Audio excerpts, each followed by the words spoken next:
Marcella Veyre slid the envelope across the white tablecloth like it was nothing. Like 3 years of a woman's life could be folded up, sealed shut, and pushed away with 2 fingers.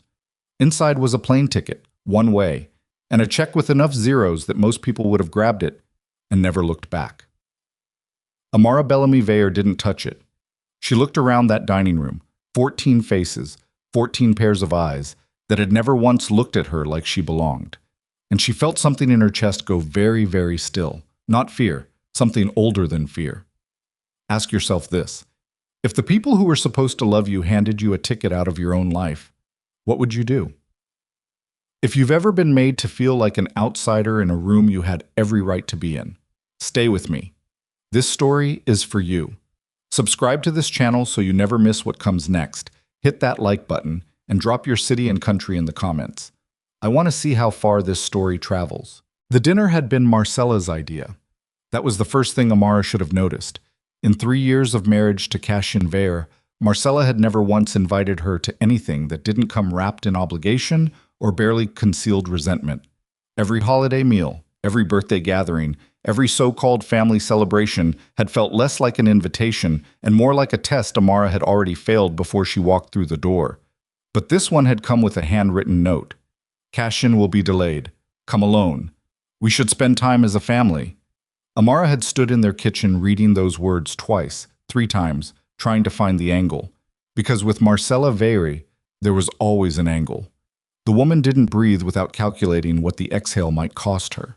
Korean had kissed her forehead on his way out that evening, his phone already pressed to his ear, half his attention across the city dealing with something she wasn't privy to.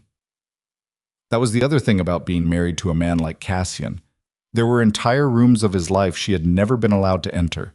She had made peace with most of them. Or she had tried to. I don't like it, she'd told him. He'd paused, hand on the doorframe, and looked at her with those gray eyes that always seemed to be doing math she couldn't see. It's dinner, Amara. It's your mother's dinner. She's trying. Amara had let that go. She was good at letting things go.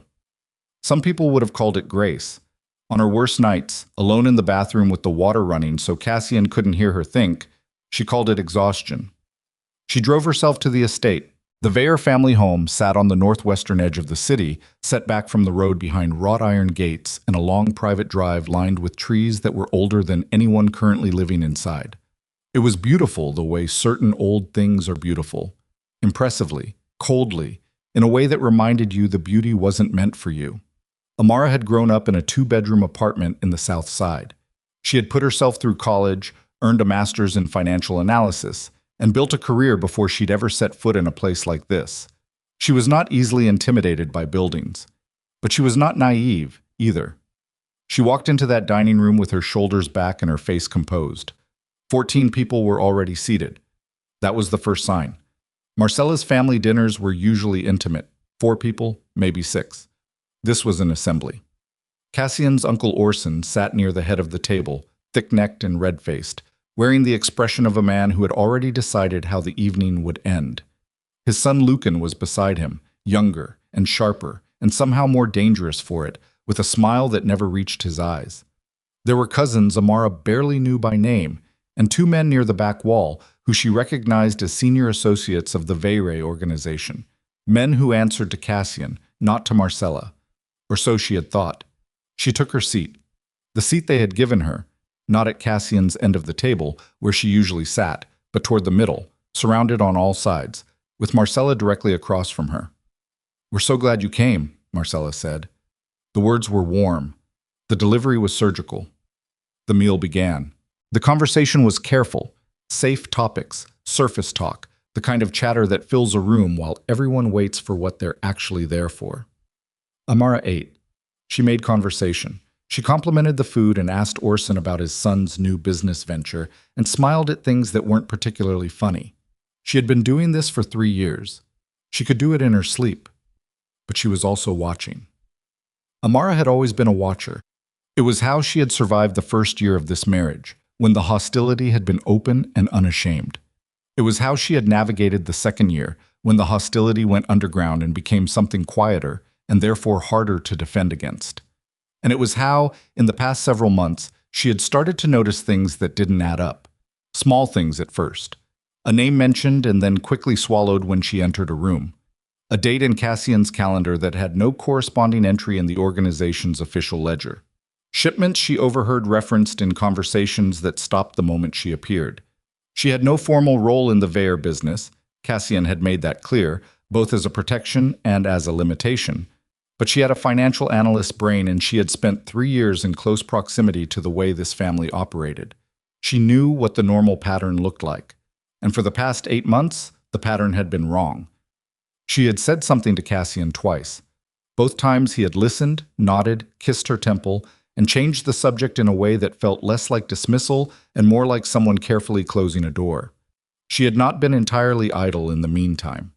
The dessert course arrived. Marcella waited until the staff had retreated. Then she placed the envelope beside Amara's plate. Amara looked at it. She did not pick it up. "Open it," Marcella said. "Not a request." Amara opened it. The plane ticket was first class. London. Departing in 4 days. The check behind it was for $2 million, made out in Amara's name, drawn from an account she recognized. One of the Veyre family's legitimate holdings.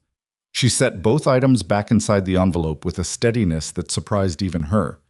The table had gone completely quiet. "I'd like you to explain this to me," Amara said. Her voice was even. She was proud of that.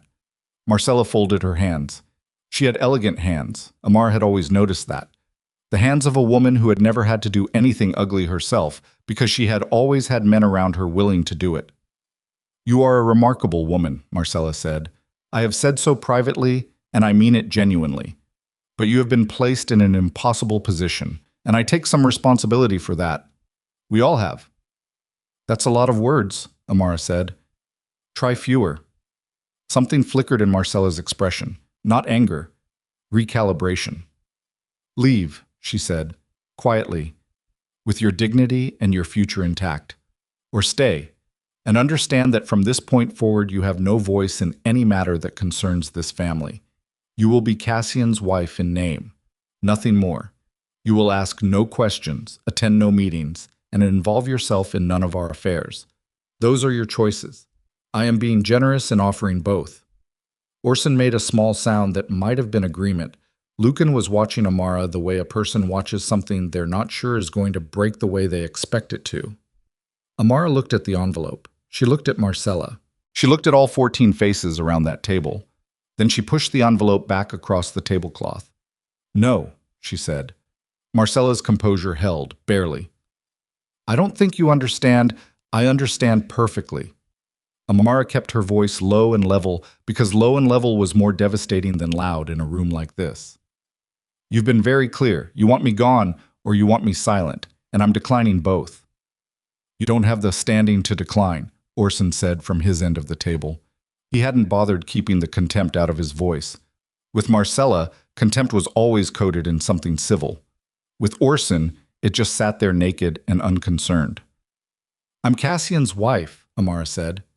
"Cassian's wife," Orson repeated, like the phrase itself was something he was deciding whether to soil his hands on.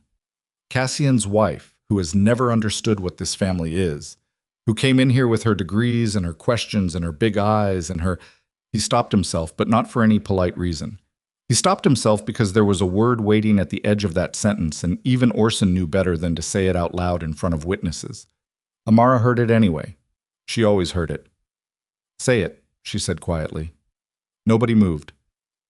"Say the word you're thinking," she said, "because we've been dancing around it for 3 years and I am exhausted." The silence in that room was a physical thing. Lucan cleared his throat. He had his father's posture and his grandmother's calculation in one body, and he leaned forward now with the ease of a man who thought he held all the cards. "This isn't about race," he said, which was exactly the thing people said when it was absolutely about race. "This is about the organization, about optics. There are people, important people our family needs, who have begun to question Cassian's judgment, his leadership, his ability to make hard decisions. And the primary question being asked is whether he is capable of putting this family's interests above—" "Above his wife?" Amara asked. "Above sentiment," Lucan said. Amara breathed. She had known something like this was coming. She had felt it the way you feel weather before it arrives. A pressure change, a shift in the air, the particular quality of quiet that precedes something loud. She had even, in her most honest moments, admitted to herself that she was afraid. Not of these people specifically, but of what they represented. A wall that no amount of competence or patience or love could climb, built not from bricks but from 1,000 invisible decisions made before she ever walked into this family. But she had also spent the past several months being something other than afraid. She reached into her bag. She set a manila folder on the table. "Before I came tonight," she said, "I made copies of several documents, financial records, internal communications, wire transfer confirmations." She kept her hands flat on the folder.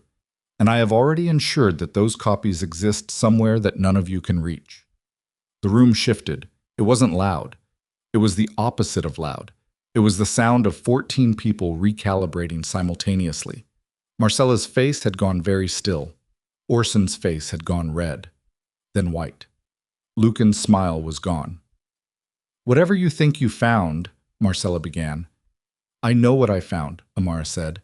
"I'm a financial analyst. I have been one for 11 years. And what I found is not complicated, not to someone who knows how to read the numbers. Money has been moved, deals have been made, and none of it was authorized by Cashin."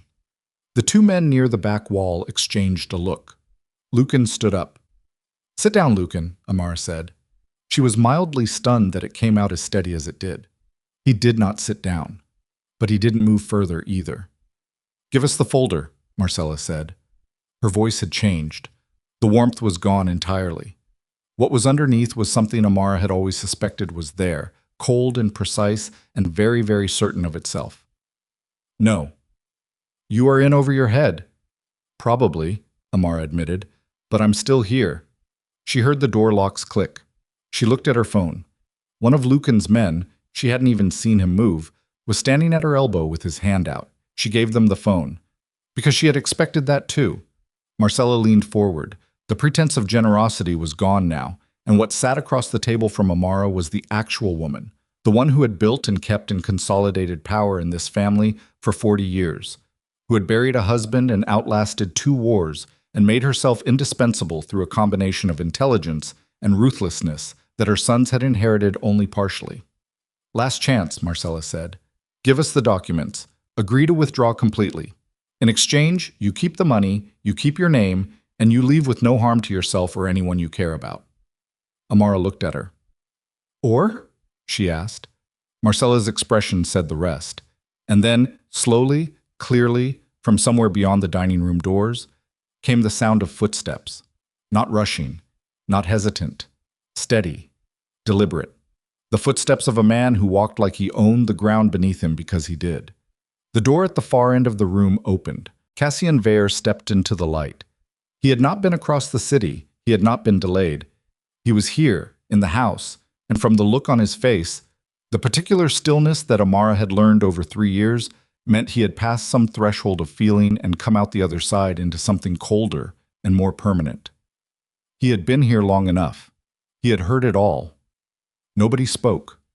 He walked past his mother without looking at her. He walked past Orson. He walked past Lucan, who had gone the color of old chalk.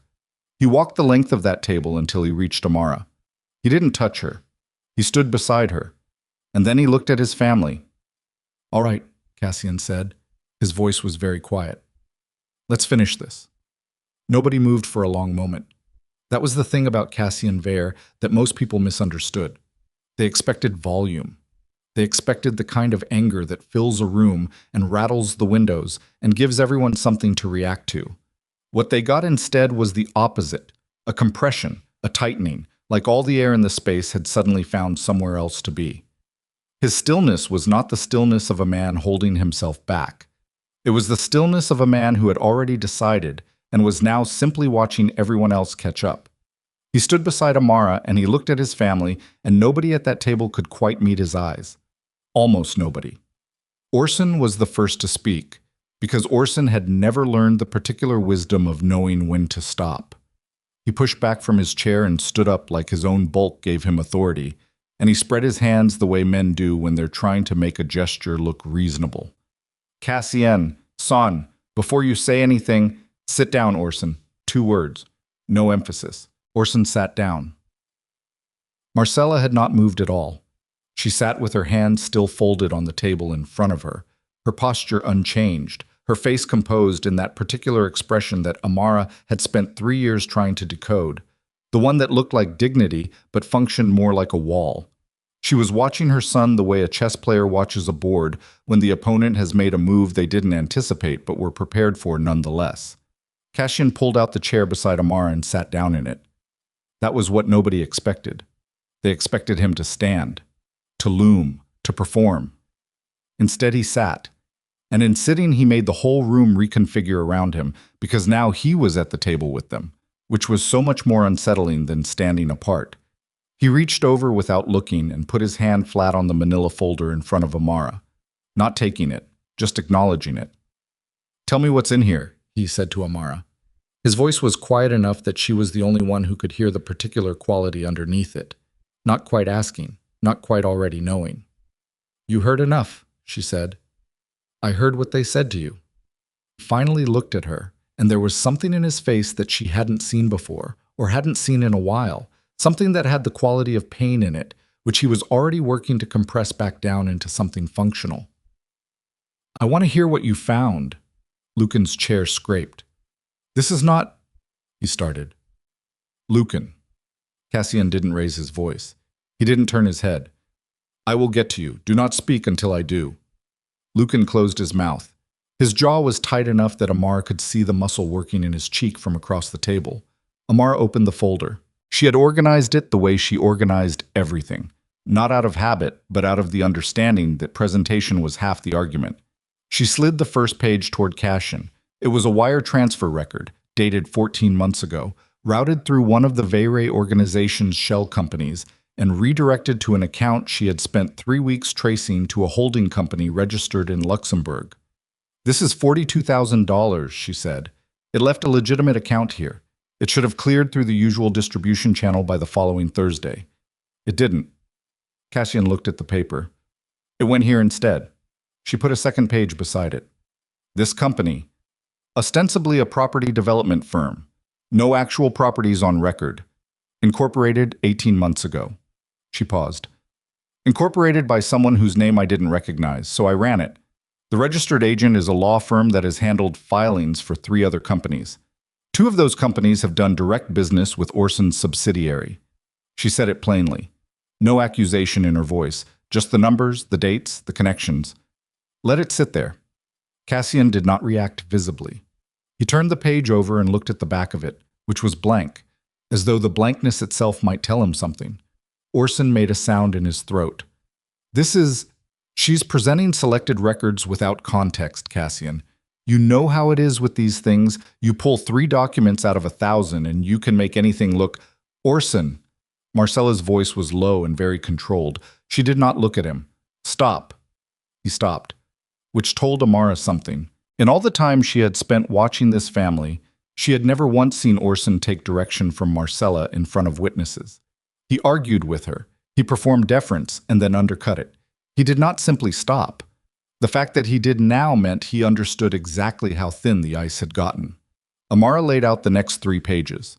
She walked Cassian through them the way she would walk a client through a portfolio.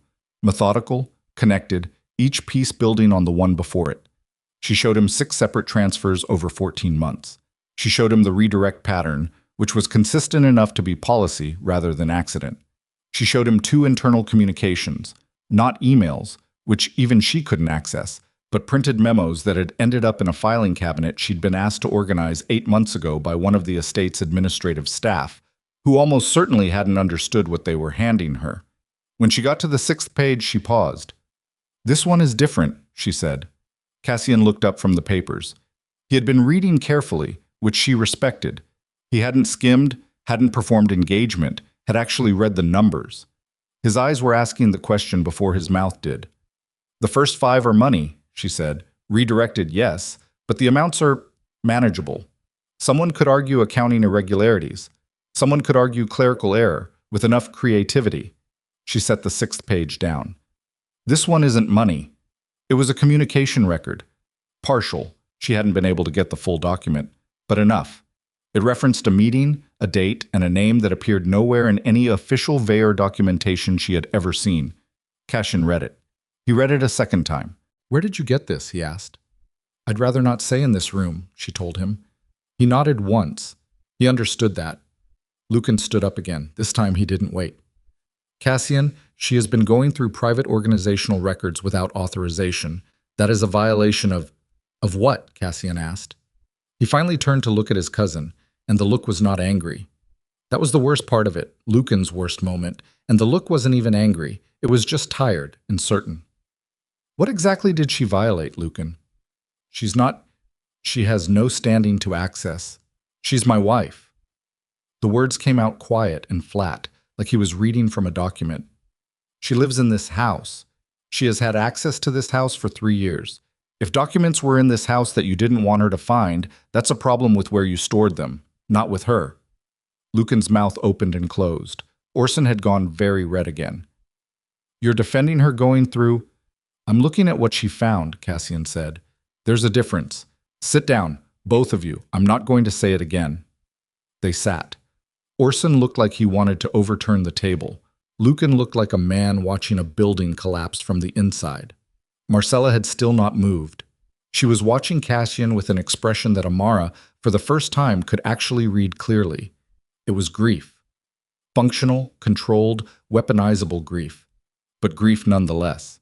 The expression of a woman watching something she had built not quite go the way she planned. "Cassian," Marcella said. She kept her voice low enough that it carried only a few feet, which forced him to look at her, which was the point. "I want you to understand that everything done here was done to protect you." "I know you believe that," he said. "I don't believe it. I know it. You are my son. Everything..." "Marcella." He only used her name like that when he was past something. Amara had heard it twice before, both times in private, both times in the aftermath of something difficult. "The protection I needed was honesty. 3 years ago, a year ago, 6 months ago, any of the 50 times you could have come to me." He paused. "What I got instead was management." The word landed. Marcella's composure shifted. Not broke, but shifted, the way a very large structure shifts under pressure without yet falling. "You were dealing with..." "I was always dealing with something. You decided what I could handle. You and Orson and whoever else was in the room." His voice still hadn't risen. "You made the decision that it was better to manage around me than talk to me. And the result of that decision is sitting on this table." Orson couldn't contain it anymore. "She put it there," he said, and now the contempt was entirely undressed, nothing covering it, just sitting there raw and ugly in the middle of the room. He pointed at Amara. "She has been in this family's business for 3 years, pushing, asking questions, inserting herself into things that..." "That what?" Amara said. She hadn't planned to speak, but the finger pointing at her had a quality to it that bypassed planning. "That aren't yours," Orson said. His voice had dropped into something very low and deliberate. "This family existed long before you. It will exist long after you, and every problem that has come to this table in the last 3 years has had your fingerprints on it." "That's not..." Cassian started. "No," Amara said. She felt Cassian look at her. She didn't look back at him. She looked at Orson. "Let him finish." Orson leaned forward. "You don't belong here. You have never belonged here. And everyone in this room, every single person, knows it." The room was very quiet. Amara let the quiet sit for 3 full seconds. She had learned that trick from watching Cassian. Let the air settle. Let the words become what they actually were. 6 transfers, she said. 14 months. A holding company in Luxembourg that you have a documented connection to, Orson. And a communication record that mentions a meeting you attended in March with a man who is not affiliated with this organization in any capacity I can identify. She tilted her head slightly. "Tell me again what I don't belong here for." Orson's face went through several colors in quick succession. Lucan put his hand on his father's arm. "The documents are incomplete," Lucan said. His voice had changed. The ease was gone, and what was underneath was something more careful and therefore more dangerous. "Whatever she found, whatever she thinks she found, she is missing context that would completely change the picture. Cassian, I am asking you, before you do anything you can't undo, give us the chance to explain." Cassian looked at him for a long moment. "All right," he said. Explain. Lucan glanced at his father. Orson gave a small, tight nod. The transfers there were operational costs that couldn't go through standard channels. You know how it is with the Del Marco situation, the compliance issues we've been navigating since. The Del Marco situation was resolved 18 months ago, Cassian said. I handled it personally. Lucan's rhythm stuttered, just for a moment, but Amara caught it, and from the stillness beside her she knew Cassian had caught it too. There were residual complications. The Luxembourg company, Cassian said. Who authorized it? Silence. Lucan. Who authorized the Luxembourg company? It was a... Lucan stopped. Started again. There were liability concerns. We needed a buffer. Who authorized it? The question had become something else by the third time. Not a question. A door. Closing. Lucan looked at his hands. Then he looked at his father. Then he looked somewhere past Cassian's left ear and said nothing at all. Orson cleared his throat. We made decisions, he said. Operational decisions. In the field, under time pressure, without the luxury of convening a full council. You were occupied with the Halstead matter and the restructuring, and things needed to move. Things needed to move, Cassian repeated. Yes. So you moved them, without telling me. We were protecting the organization. The word hit the table like a stone hitting still water. Cassian sat with it for a moment. Amara watched his hands. They were flat on the surface, completely still, which she had learned meant he was working very hard at something internal. The sixth document, he said finally, still looking at Orson. The meeting in March. Orson didn't answer. I need you to answer me about the March meeting. It was preliminary, Orson said. Nothing was agreed to. We were exploring options, the way any responsible... With who? More silence. Cassian stood up. It was deliberate. The way everything he did physically was deliberate. No sudden motion, no drama.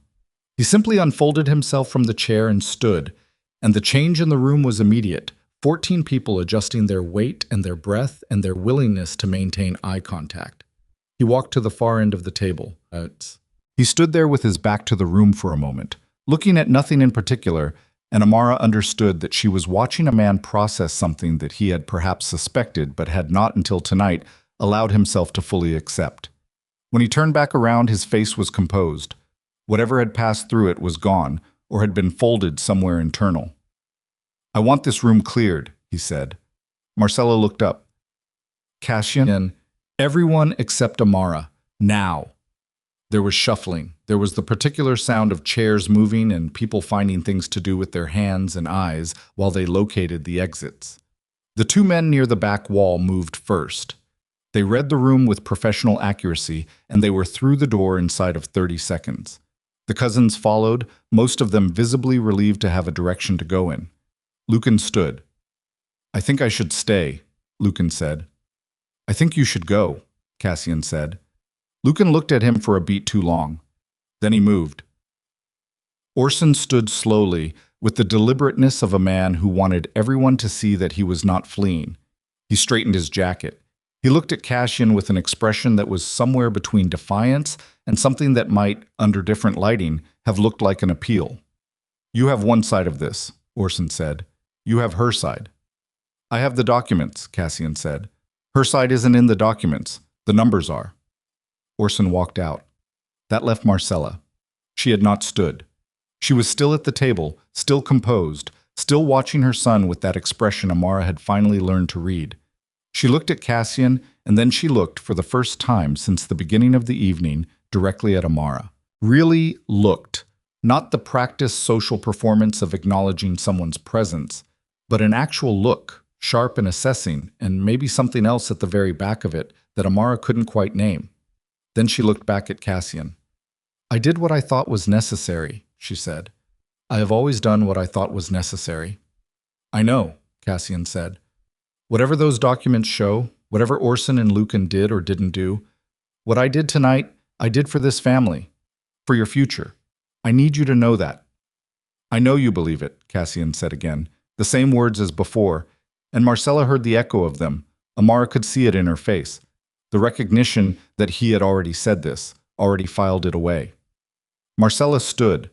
She was graceful about it, the way she was graceful about everything. She smoothed her skirt with both hands. "She will not make you happy," Marcella said. "Not unkind, just certain." Not the kind of happy that lasts. I have watched it. I have watched the two of you, and I see what she doesn't tell you, and I see what you don't ask because you don't want the answers. And I know, Marcella. Cassian's voice finally had something in it. Not anger, grief maybe, or the ancestor of grief. "Please go." She went. The room was empty. The table still had 14 place settings, 14 half-finished plates, 14 folded napkins. The envelope with the check and the plane ticket sat at Amara's elbow where she had pushed it earlier. Cassian stood at the far end of the table and looked at her across the length of it. She looked back. "How long?" he asked. She knew what he meant. 8 months of noticing, 3 months of documenting. "You didn't tell me." "I tried twice. You redirected." He absorbed that. She watched him absorb it, watched him resist the impulse to contest it, and then accept it instead. "Yeah," he said. "I did." "I wasn't sure," she said. "I needed to be sure before I said anything definitive. And then I became sure, and I was trying to figure out how to tell you in a way that you could actually hear it, and then tonight happened." "Did you know tonight was going to happen?" "I suspected something. Not this exactly." She paused. "The invitation was strange. Your mother has never wanted time with me." "No," he agreed. He walked back toward her. Not fast. He came around the table and sat in the chair beside her again, the same one as before, and he looked at the folder and then at her. "The 6th document," he said then, "the name in the meeting record. I need you to tell me who it is." She had been waiting for this. She had been holding it back, not out of drama, but out of understanding that some information had a cost, and you didn't spend it until the moment required it. "His name is Edric Farrow," she said. Cassian went completely still. It was not the stillness he'd worn when he first entered the room. That had been controlled. This was different. This was the stillness of a man standing on ground that had shifted under him. "Where did you see that name?" he asked. His voice was careful, precise, the way his voice got when he was keeping something internal from becoming external. "The memo, March 14th. Amara." He turned to look at her, and whatever wall he'd maintained across the evening had something behind it now. Not cracked, but backlit, so she could see the shape of what was on the other side. "Edric Farrow is not a business contact. He is not an associate. He stopped. "He's a man I've been investigating quietly for 2 years for undermining the Eastern distribution network, sourcing interference, supply disruptions." I could never pin to a source. She felt the pieces shift. "Orson met with him," she said. "In March." His jaw was tight.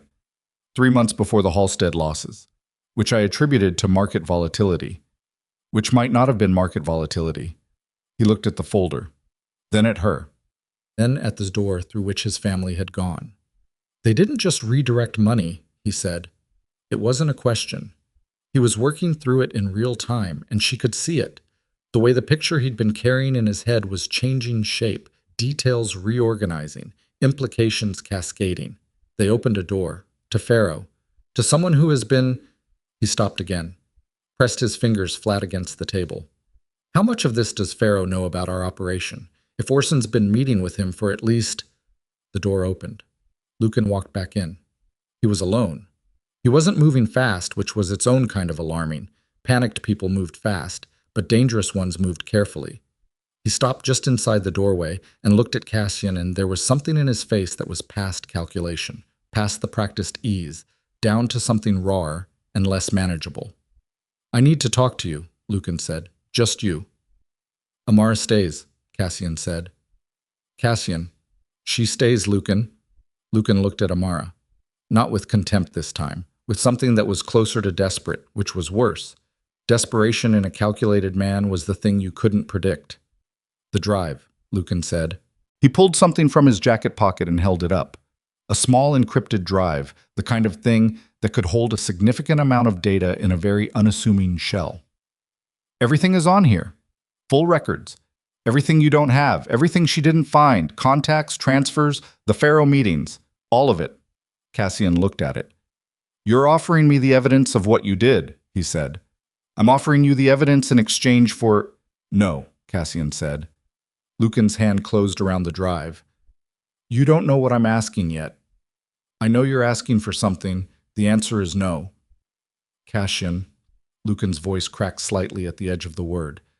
If this comes out the wrong way, if Pharaoh finds out the whole thing collapsed before He stopped, recalibrated. There are things on that drive that are bad for everyone in this room. Not just me and my father, you, the organization. If it goes out without context, give me the drive, Lucan. Lucan looked at him for a long moment. Then his eyes moved to Amara. In that moment, she understood something. Not from anything he said, but from the quality of the look. He wasn't angry at her. He wasn't contemptuous. He was afraid of her, had maybe been afraid of her for months, because she was the variable he had never been able to account for. The outsider who asked the right questions.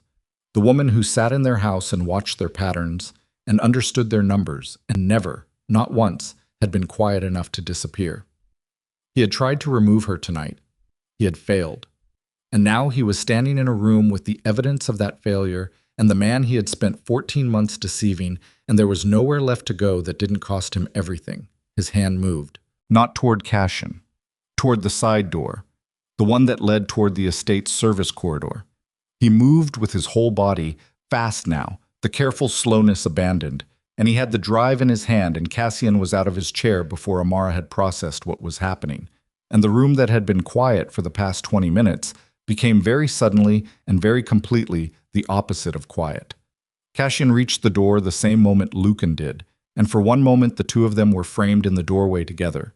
Cousins, same height, same blood, one of them reaching for something and the other blocking the reach. And Amara was on her feet without having decided to stand, her hand on the edge of the table, and from somewhere beyond the estate walls came a sound she recognized. Vehicles. Multiple. Moving fast. Lucan heard it too. He looked at Cassian. That's Pharaoh's people, Lucan said. His voice had gone flat with something that might have been resignation or might have been a very different kind of calculation. He's been watching the estate. He must have had someone inside tonight. A beat. He knows the meeting happened. He knows the documents exist. And if he gets here before you secure that information, he held out the drive. This time, it was not an offer. It was the last move available to a man who understood, finally and completely, that he had run out of road, and that the thing he was holding was the only thing standing between everyone in that building and something none of them were ready for. Cassian took the drive. Cassian closed his hand around the drive. For 1 second, nobody moved. The three of them stood in that doorway, Cassian, Lucan, and the space between them that had once been something like family. And outside, beyond the estate walls, the sound of vehicles was getting closer. Not racing, deliberate. The kind of approach that didn't need to hurry because it had already calculated the exits. Cassian stepped back from the doorway. How many? He asked. Lucan understood the question. I don't know exactly. Pharaoh doesn't travel light. How long have you been in contact with him? Cassian. How long, Lucan? Lucan's hand went to the back of his neck. He looked like a man subtracting things from himself in real time.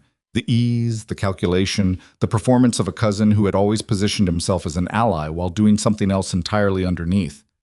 What was left when all of that came off was younger than Amara expected, tired, something close to cornered.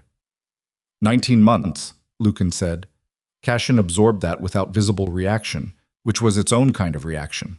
19 months was not an opportunistic arrangement. 19 months was a decision, maintained and renewed and built upon, across seasons and losses and family dinners, and at least a dozen moments when Lucan had sat across from Cassian and looked him in the eye. Your father too? Cassian asked. From the beginning. Your mother? Lucan shook his head. She doesn't know about Pharaoh. She knew about the money. She thought we were building a secondary reserve, in case things went wrong with the organization. Things went wrong, Amara said quietly. Lucan looked at her. Yeah, he said. They did. Cassian was already moving. He crossed the dining room toward the main hall, and Amara followed without being asked, and Lucan followed Amara because there was nothing else to do. The estate's interior was quiet, in the specific way that large houses get quiet when the people inside them understand something has changed. The staff had retreated, the remaining family members had found rooms to disappear into, and the hallways had that particular hollow quality of space that knows it's being held. Cassian pushed open the door to what had been his father's study and was now his, a room Amara had only been in a handful of times, dark-paneled and book-lined and smelling of old paper and something underneath that she had never been able to identify. He went to the desk and set the drive down and looked at it like it was a live thing. "How does Pharaoh know about tonight?" he asked without turning around. Lucan had stopped in the doorway. "He had someone at the dinner." Cassian turned. "One of the associates," Lucan said. He named a man, Delvan, one of the two who had been standing near the back wall. "Pharaoh turned him 8 months ago. I found out 6 weeks ago." "And you didn't tell me." "I was trying to manage it." The phrase landed in the room like something thrown. Amara watched Cassian's face move through something, a quick succession of things that were not quite expressible as single emotions, and then go still again. He sat down in the chair behind the desk. He put his hands flat on the surface. "Everyone in this family," he said, "has spent the last 2 years managing things, protecting me from information, making decisions about what I could handle." He looked at Lucan. "Has it occurred to any of you that what you were actually doing was making yourselves indispensable? That as long as I didn't know the full picture, you had something I needed?" Lucan didn't answer. "I'm not asking rhetorically," Cassian said. "Yes," Lucan said. It came out quietly, and it had the texture of something that had been true for a long time and was only now being said out loud. "For my father, yes. That was a significant part of it." "And for you?" Lucan looked at the floor, then up. "I told myself it was protection. That's what I told myself. But I also didn't want you to know that I'd made a mistake, that I'd gotten into something with Pharaoh that I couldn't get out of cleanly, that I'd—" He stopped. "I'm not my father, Cassian. I never wanted what he wanted, but I made his choices anyway, and I don't have a good reason for that." Cassian looked at him for a long time. Then he looked at the drive. "What's on here that I don't already have from Amara's documents?" "Complete contact records for Pharaoh's network. Meeting transcripts. I recorded them. Everyone. Financial routing for the secondary structure. The full chain from origin to the Luxembourg holding." Lucan paused. "And something else. Something that... You need to see it before Pharaoh gets inside this property." "Tell me." "I'd rather show you." "Tell me." Lucan exhaled. "There are communications on that drive that predate my arrangement with Pharaoh by almost 2 years, before I was ever involved. Pharaoh has been running an approach against this organization since before your father died, Cassian. He had contacts here before me. He had a source. And that source fed him information that gave him enough leverage to approach me and my father in the first place." Amara felt the air in the room change. Cassian had not moved, but something in the quality of his stillness had shifted. It was no longer the stillness of a man in control. It was the stillness of a man standing very close to the edge of something and not looking down yet. "Who?" he asked. "I don't know for certain. I only have one piece of it. But Cassian..." Lucan's voice had gone careful in a way that was different from his earlier carefulness. This was not calculated. This was reluctant.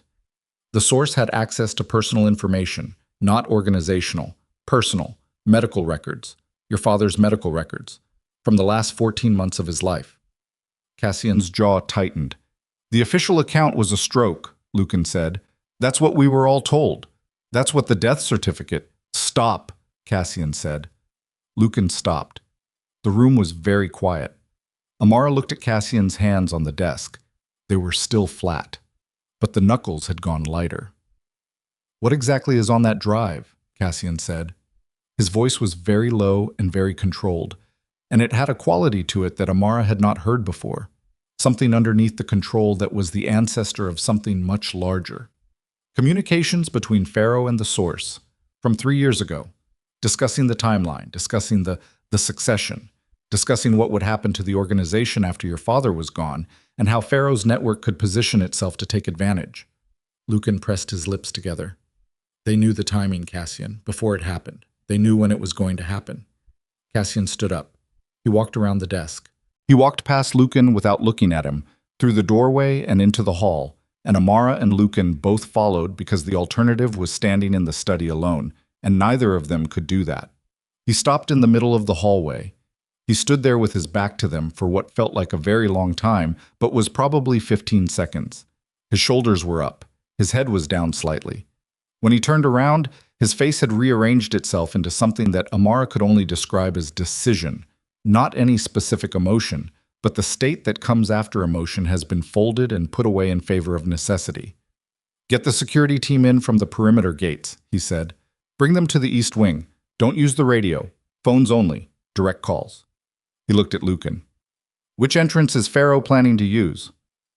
"The service access on the north side. Delvane was supposed to unlock it."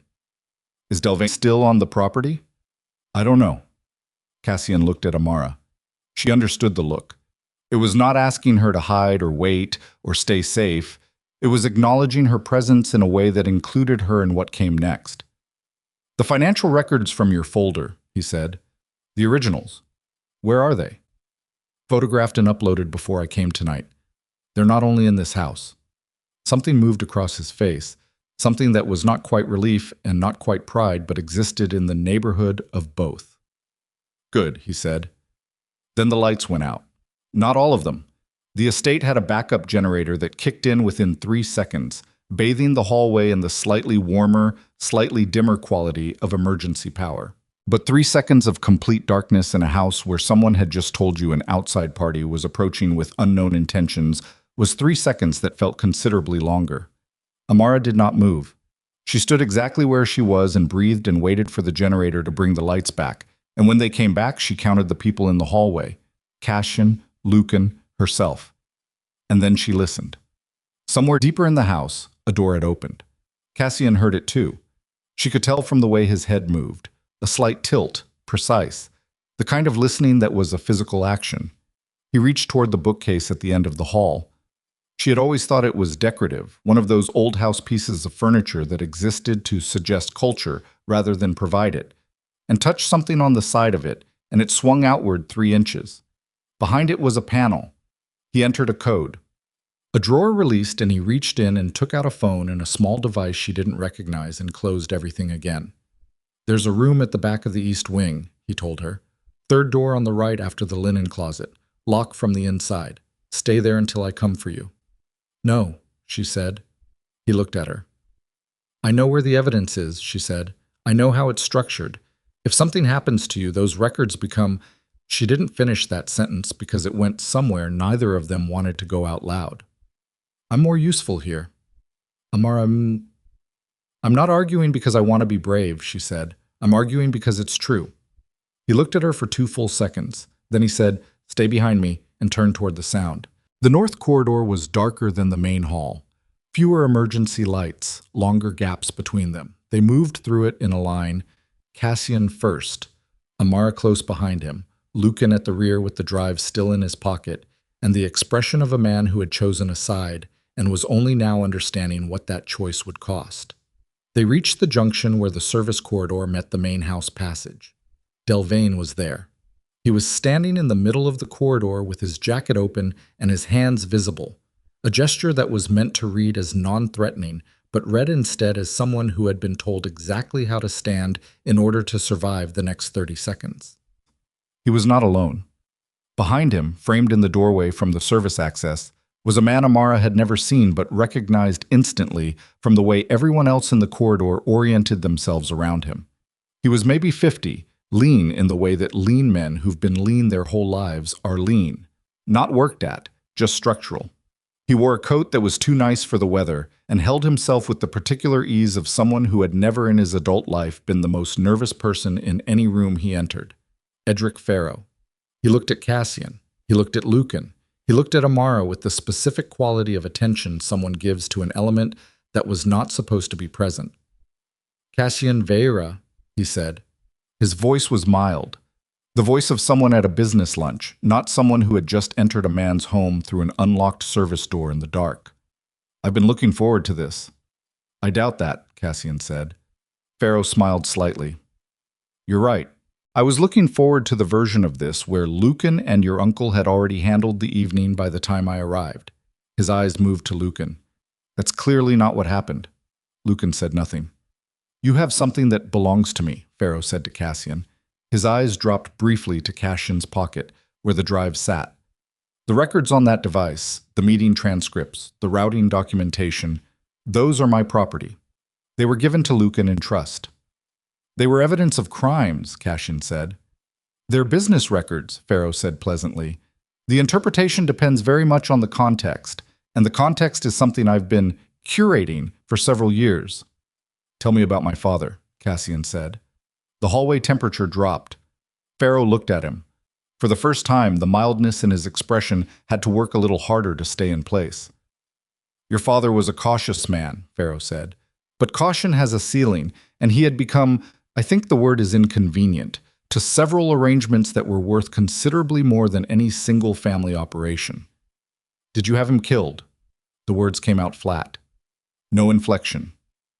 Cassian was not asking with grief. He was asking with the precise, stripped-down neutrality of someone who needs the information and has elected to obtain it regardless of what it does to them.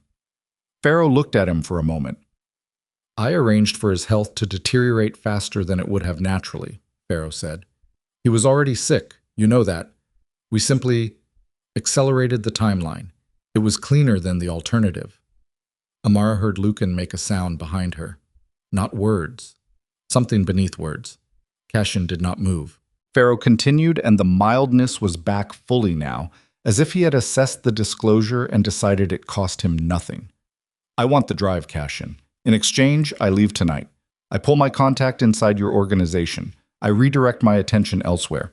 Your family's internal situation is already complicated enough. There's no reason to add external pressure to it. You killed my father, Cassian said, and you're offering me an exit. I'm offering you a future, Pharaoh said. The same future I should have offered your father if he'd been more reasonable. Cassian reached into his pocket. Amara's breath stopped. He held up the drive. Pharaoh's attention went to it with a focus that was the most honest thing about him. Stripped of the pleasant voice and the easy posture. Just a man who wanted the thing in the other man's hand. Cassian looked at the drive. He turned it over once in his fingers. Then he looked at Delvain, who was still standing between them with his hands visible and his face doing the mathematics of survival. Delvain, Cassian said. How long? Delvain's throat moved. 8 months. Who else approached you? Was it Pharaoh directly? Through Lucan, initially, Delvain said. He didn't look at Lucan. Then directly after that. What did they want from you? Information on your schedule, security rotations, He stopped. Looked at his own hands. The East Side safe combination. Amara watched something move across Cassian's face. Not surprise. Confirmation of something he had suspected and hadn't wanted to confirm. The East Side safe, Cassian said, which has the ledgers from your father's last fiscal year, Amara said quietly. She hadn't known. She had put it together in the moment from things she had separately noticed and not connected. A safe she'd been asked never to reference. A fiscal year whose records had never appeared in anything she'd been shown. A period of time that coincided exactly with the dates Lucan had given her for the arrangement with Pharaoh. She looked at Cassian. He looked at her. The safe's been accessed, he said. Not to her, to the room. Pharaoh's expression had shifted, just slightly. The pleasant control had a hairline in it now. The ledgers from your father's last year would show the payments, Amara said. She was thinking out loud, which she almost never did, but the shape of it was coming together fast enough that she needed to hear it to check it. Payments from where? To where? From Pharaoh's network, Cassian said slowly, to someone inside the organization, someone with access to his personal physician. The hallway was very still. Pharaoh said, I think we're past the point where this conversation is productive. He made a small gesture. The two men who had come in behind him moved, one toward Cassian, one toward Amara. What happened next was fast enough that Amara's memory of it would always come back in segments rather than as a continuous sequence. Cassian moved toward the man coming at him with a quickness that didn't match his usual deliberateness. Not the quickness of panic, but of someone who had trained for exactly this and had been waiting with the patience of a very specific kind of person for the moment when the training would be needed. The second man reached Amara, and she did not do what the man expected, which was to step back. She stepped into him, which threw his balance, and she hit his forearm with the heel of her hand the way she had been quietly practicing twice a week at a gym in Logan Square for 2 years, after the first time she had fully understood what kind of family she had married into. She had never told Cassian about the gym.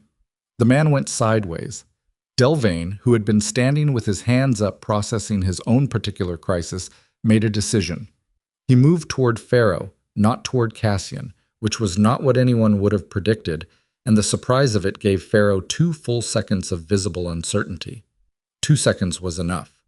Cassian had his hand on the drive and the other man's wrist in his grip, and was speaking very quietly into the confusion.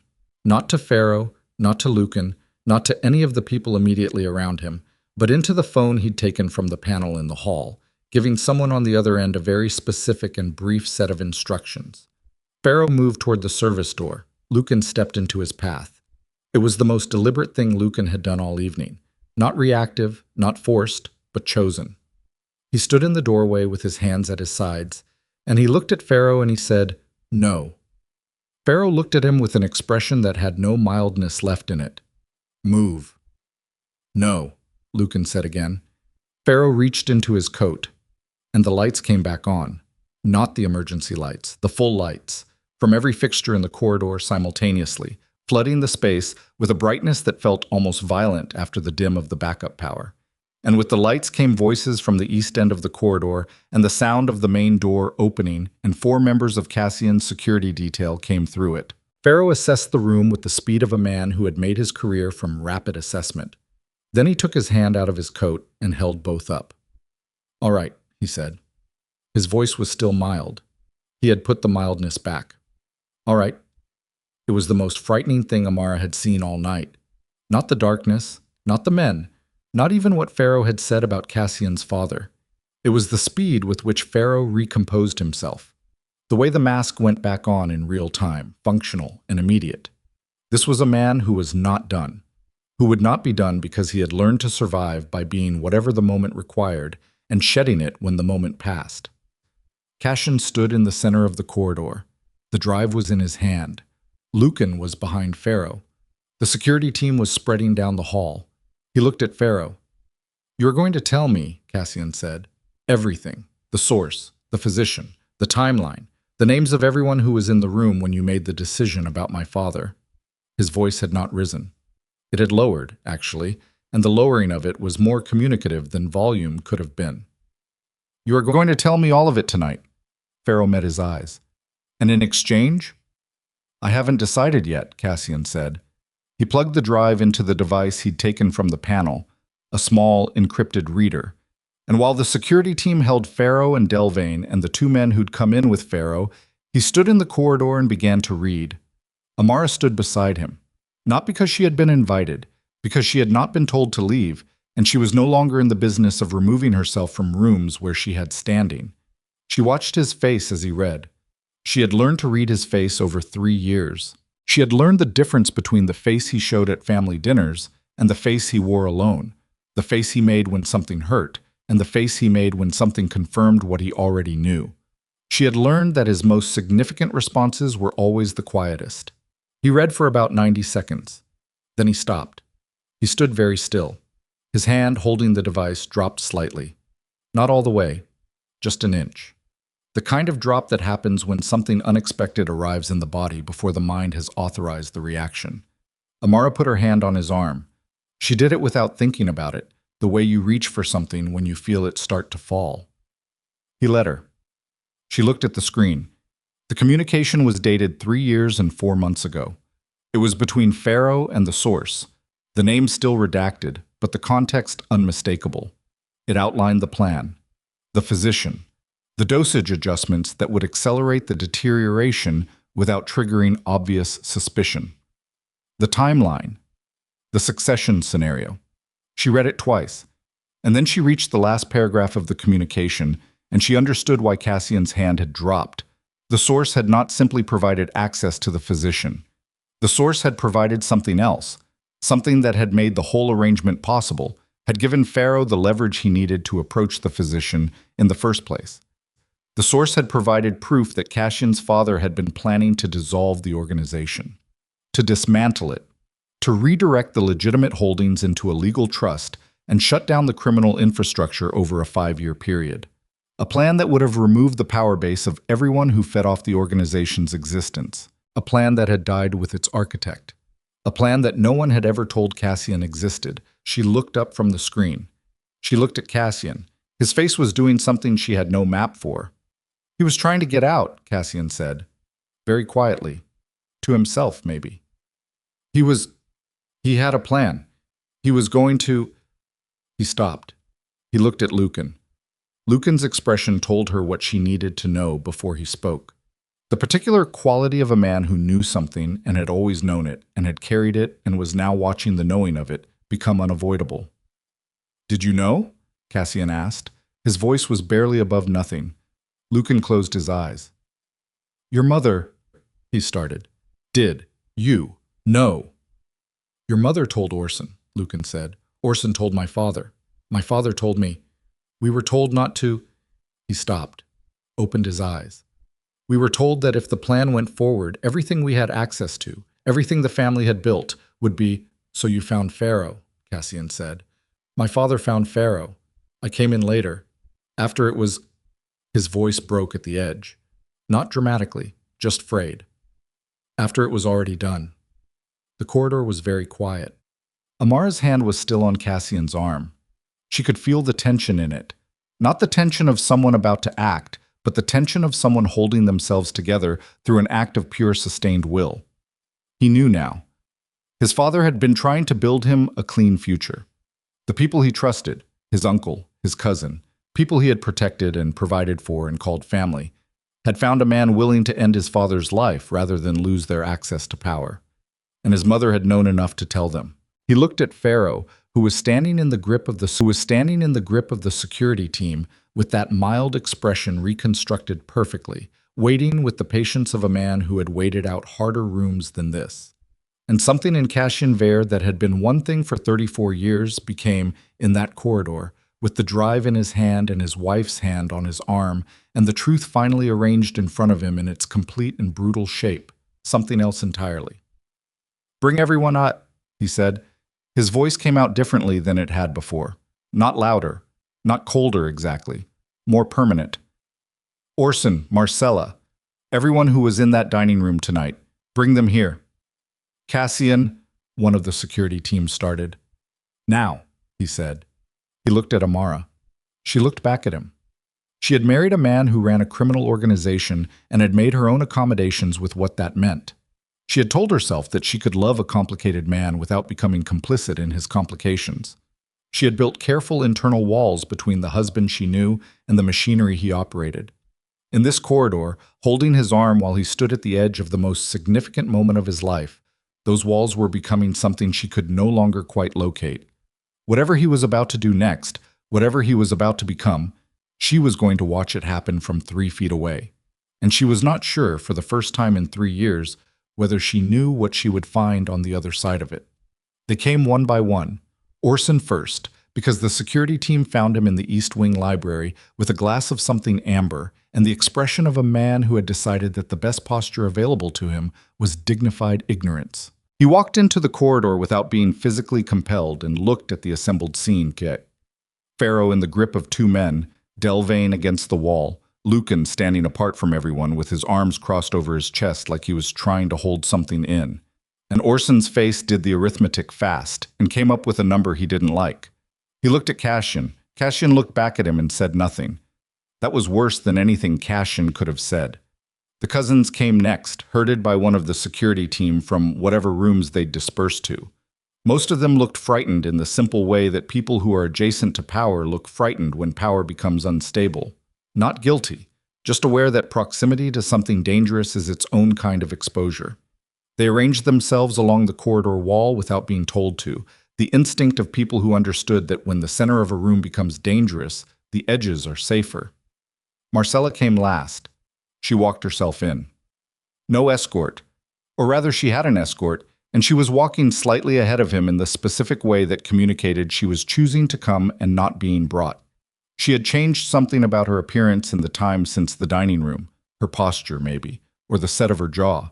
She looked less like a woman who had failed an operation and more like a woman who had reconsidered her position and found it, on reflection, defensible. She stopped when she saw Pharaoh. It was the first genuine, unguarded reaction Amara had seen from her all evening. A fraction of a second. her eyes going to Pharaoh, and then to Cassian, and then to the drive in Cassian's hand and back to Pharaoh. And in that fraction, Amara saw something she filed away. Marcella had not known Pharaoh would be here. Whatever she knew about Orson's arrangement, the shape of it in her mind had not included Edric Pharaoh standing in her son's corridor, which meant there was something Orson had kept from her, which meant the family's capacity for compartmentalized deception went further than even Amara had mapped. Cassian let the silence sit for a long moment.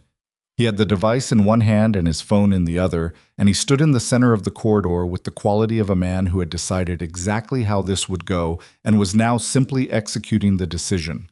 His face was the face she had not seen before tonight. Permanent, she thought again. Whatever had formed in him in the last 20 minutes had set. "My father was dying," Cassian said. Not loudly. The corridor was quiet enough that he didn't need to be loud. Most of you knew that. He'd been sick for 2 years. What most of you apparently didn't know, or chose not to tell me, was that he had a plan for the organization. A 5-year dissolution. Moving the legitimate holdings into a legal structure, shutting down everything else. He looked at Orson. Orson's jaw was tight, but he held Cassian's gaze. "He told Marcella," Cassian said. "Marcella told you. You decided you didn't like the plan." He paused. "So you found someone who would fix that for you?" One of the younger cousins made a small, involuntary sound. "Nobody in this family killed anyone," Orson said. His voice was controlled, but had the quality of something that was controlling itself at cost. "We made a contact. That's different." "You made a contact with a man who poisoned my father," Cassian said. "That's not a different thing, Orson. That's the same thing with a longer chain between your hand and the result." "We didn't know he would—" "Don't." The word came out hard enough that Orson stopped. "Do not stand here and tell me you gave a man like Pharaoh access to my father's physician and you didn't know. You are not stupid. You have never been stupid. Don't insult both of us by pretending otherwise." Orson's nostrils flared. He breathed through his nose and looked at a point past Cassian's left ear. "It was going to destroy everything," Orson said. "Everything this family built over 40 years. Everything your father built. Everything his father before him. He was going to dismantle it because he got sick and started feeling," he searched for the word, "philosophical. He was going to hand it over to lawyers and accountants and trust funds, and the family would have had nothing. We would have had nothing." "You would have had nothing," Cassian said. "That's the part that mattered." Orson said nothing. "I want to be very clear about what is going to happen," Cassian said. He held up the drive. "Everything on this device is now in 3 separate off-site locations in encrypted form. It was transmitted from this property in the last 4 minutes." He looked at the security team member nearest to him, who gave a small nod confirming this was done. "Pharaoh, your network, the meeting records, the physician arrangement, the payments, all of it." He looked at Pharaoh. Pharaoh's pleasant expression had become something slightly less pleasant. Not afraid. The man seemed to have an almost pathological resistance to visible fear, but recalculating. The expression of someone who has been playing a game and just watched the board configuration change in a way that required a new strategy. "You transmit that," Pharaoh said, "and you expose this organization along with everything else. Every operation, every contact. You burn your own house to—" "My father's house," Cassian said. "And it was already burning. You just convinced my family to hand you the matches." Pharaoh looked at him. "The records go to 3 people," Cassian said. 2 of them are attorneys I trust. The third is a federal contact I have had for 4 years who is very interested in your distribution network's activity in the upper Midwest." He paused. "The release is conditional. If I authorize it, it goes out in full. If I don't authorize it every 72 hours, it goes out automatically." He put the drive in his pocket. "You are done, Pharaoh. The question is only whether you are done quietly or loudly, and that choice belongs to me now, not to you." Pharaoh breathed in through his nose. He was looking at Cassian the way people look at a thing they have profoundly misjudged. Not with respect exactly, but with the recalibration of someone who had made an assessment and discovered it was wrong in a way that was going to have consequences. "What do you want?" Pharaoh asked. "Names," Cassian said. "Every name in the physician arrangement. The full financial chain. Not what's on the drive, the complete version that I know you have somewhere I can't access yet. and your organization's withdrawal from every operation that touches anything associated with the Veyre name, effective immediately. And if I give you that, then the federal contact stays uncontacted and you have a running start. He looked at Pharaoh evenly. That's more than you gave my father.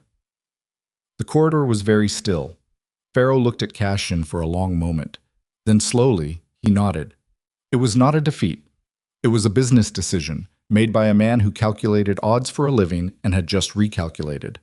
That was the thing about men like Pharaoh. They didn't lose the way people in stories lost, with recognition and consequence written on their faces. They filed the loss, adjusted the model, and started looking for the next angle. Cassian knew it. Amara could see that he knew it from the way he looked at Pharaoh. Not satisfied, not triumphant, just clear-eyed about what a conditional agreement with a man like this was actually worth.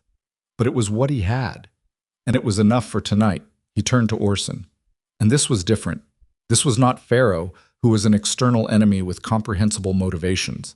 This was the man who had sat at holiday tables and called him nephew, and attended his wedding and stood at his father's grave with his hand on Cassian's shoulder, while knowing, completely and deliberately, what had been done to the man in the ground.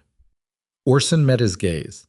Orson had the quality of a man who had decided the only move left to him was not to flinch, and he was executing it with everything he had.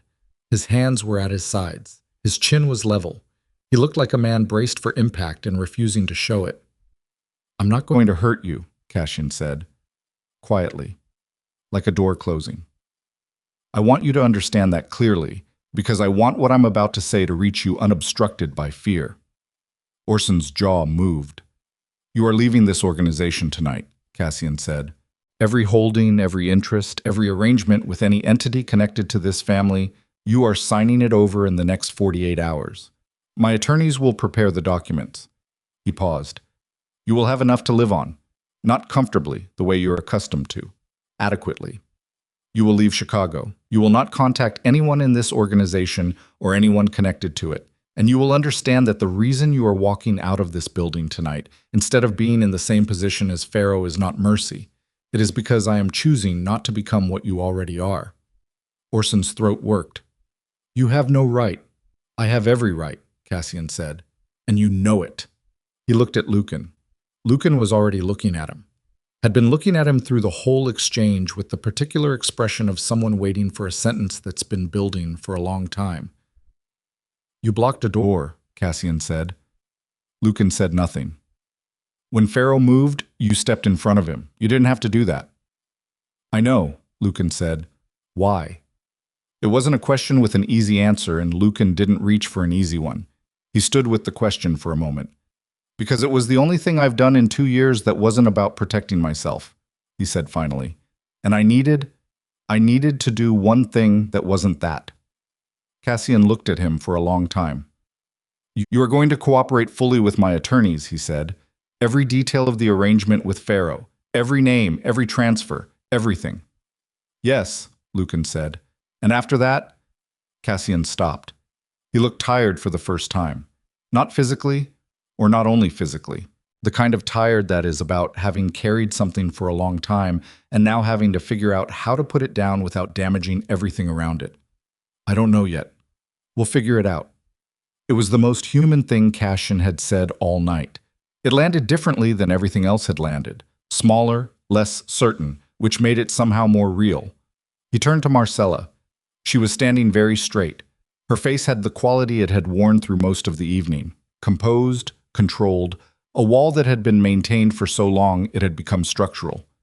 But there were things behind it now that the evening had made visible. Grief. Real grief, not the functional kind. And underneath the grief, something that might have been the beginning of a question she had not yet let herself ask directly. "You told Orson about your father's plan," Cassian said. "Yes," Marcella said. "Why?" She breathed. Because I was afraid." "Of what?" "Of everything going away." She said it without the polish she usually applied to difficult admissions. Just the thing itself. "Your father built this family. Every safety, every security we had, it was built on what this organization provided.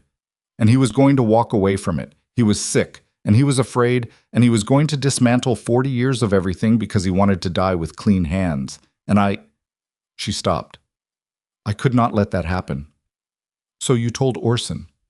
I told him what your father was planning. I did not tell him to. Her voice caught, just barely. I did not authorize what Orson did. I did not know he had found Pharaoh. I did not know what. She stopped again. I learned the truth 8 months later, after your father was already gone. And you said nothing, Cassian said. Marcella's chin lifted. What could I have said? What would telling you have accomplished, except to destroy this family from inside instead of... It would have given me the truth about my father's death, Cassian said. That's what it would have accomplished. Silence. Did you love him? Cassian asked. The question seemed to hit her somewhere she hadn't fortified. Her composure moved. Not broke, but moved, like a very large, heavy thing being shifted slightly from its foundation. Of course Then how? 2 words. No anger in them, just the question that had no answer that would survive contact with everything it was attached to. Marcella looked at her son, and she said nothing, because there was nothing to say that covered the distance between loving someone and allowing the circumstances of their death to go unspoken for 3 years. Amara stood slightly behind and to the left of Cassian, and she watched this, and she felt something that was complicated to name, not sympathy for Marcella exactly, but a recognition of the particular human failure on display, the way people could hold 2 completely contradictory things inside themselves and build an entire life on the seam between them. Cassian said, You are going to leave this estate. Marcella said, Cassian, not tonight.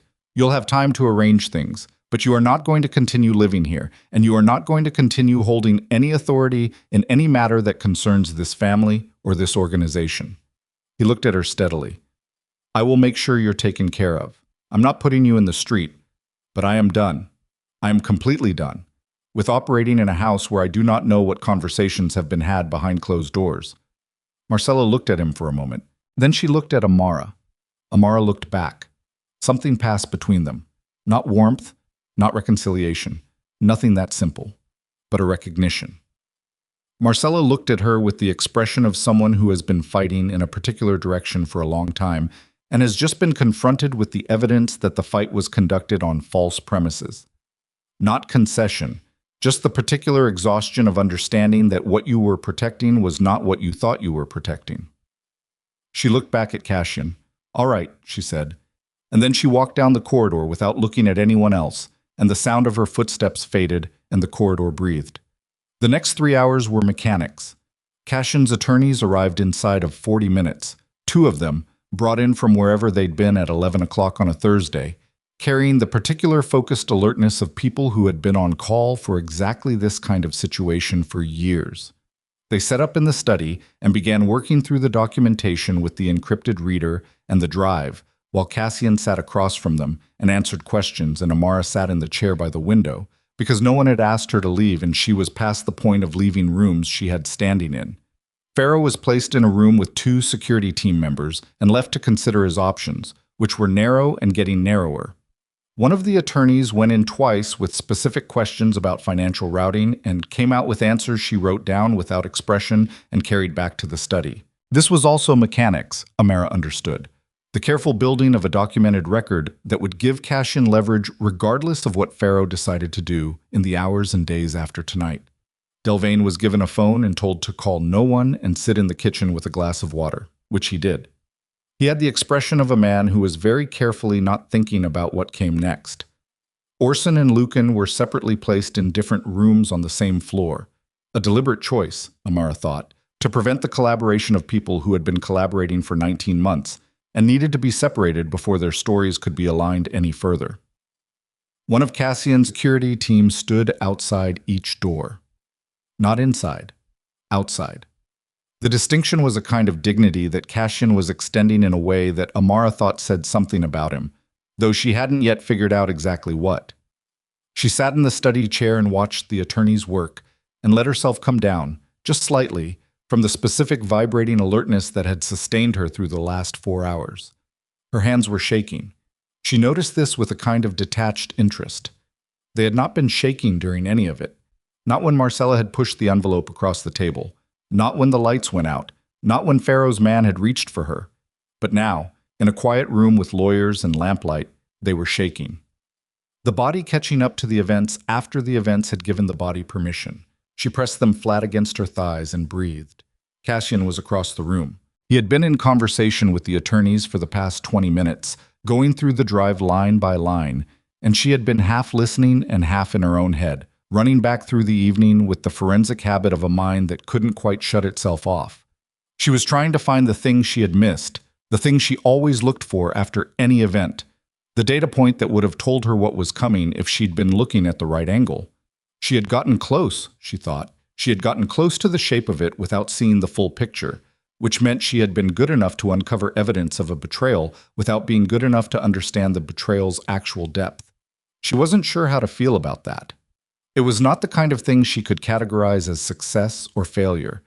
It was just the truth of how far she had been able to see from where she was standing.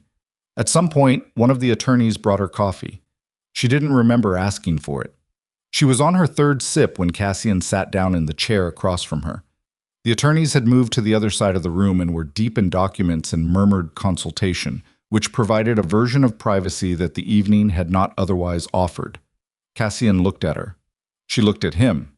He looked like himself, which was also not like himself. The same face, the same gray eyes, but with everything behind them rearranged. Not broken, not defeated. Something harder than either of those, and less comfortable. "Are you hurt?" he asked. "No." She paused. "Your ribs." He had taken an impact when his man had come at him in the corridor. She had seen it in the way he'd been holding his left side with a slightly different quality of stillness for the past 2 hours. "I'll live," he said. "That's not what I asked." He almost smiled. Almost. "They're not broken." He shifted in the chair. "Probably." "Cassian." "I'll get it looked at. Tomorrow." She let it go. He looked at his hands and at the window, then back at her. "I owe you an apology," he said. "More than one," she said. She said it without anger, which made it truer than anger would have. "More than one," he agreed. He didn't flinch from it, which was something she had always respected about him. When Cassian accepted a correction, he accepted it cleanly, without negotiating the edges. "I redirected you, twice, when you came to me with what you'd noticed." "Yes." "I knew something was wrong. I had known for months. I had been managing it in a way that didn't require me to look at it directly. And when you came to me with specifics," he stopped, looked at his hands again. "It would have required me to look at it directly."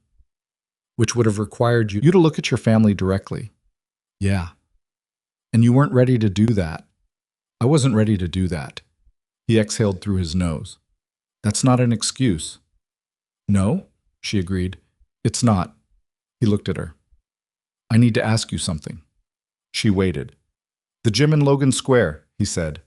She went still. "I've known for 1.5 years," he said. "I didn't say anything because," he paused, "because the fact that you were preparing was something I couldn't make myself examine too closely either. What it meant about how you saw our life, how you saw your safety in our life." Amara looked at him.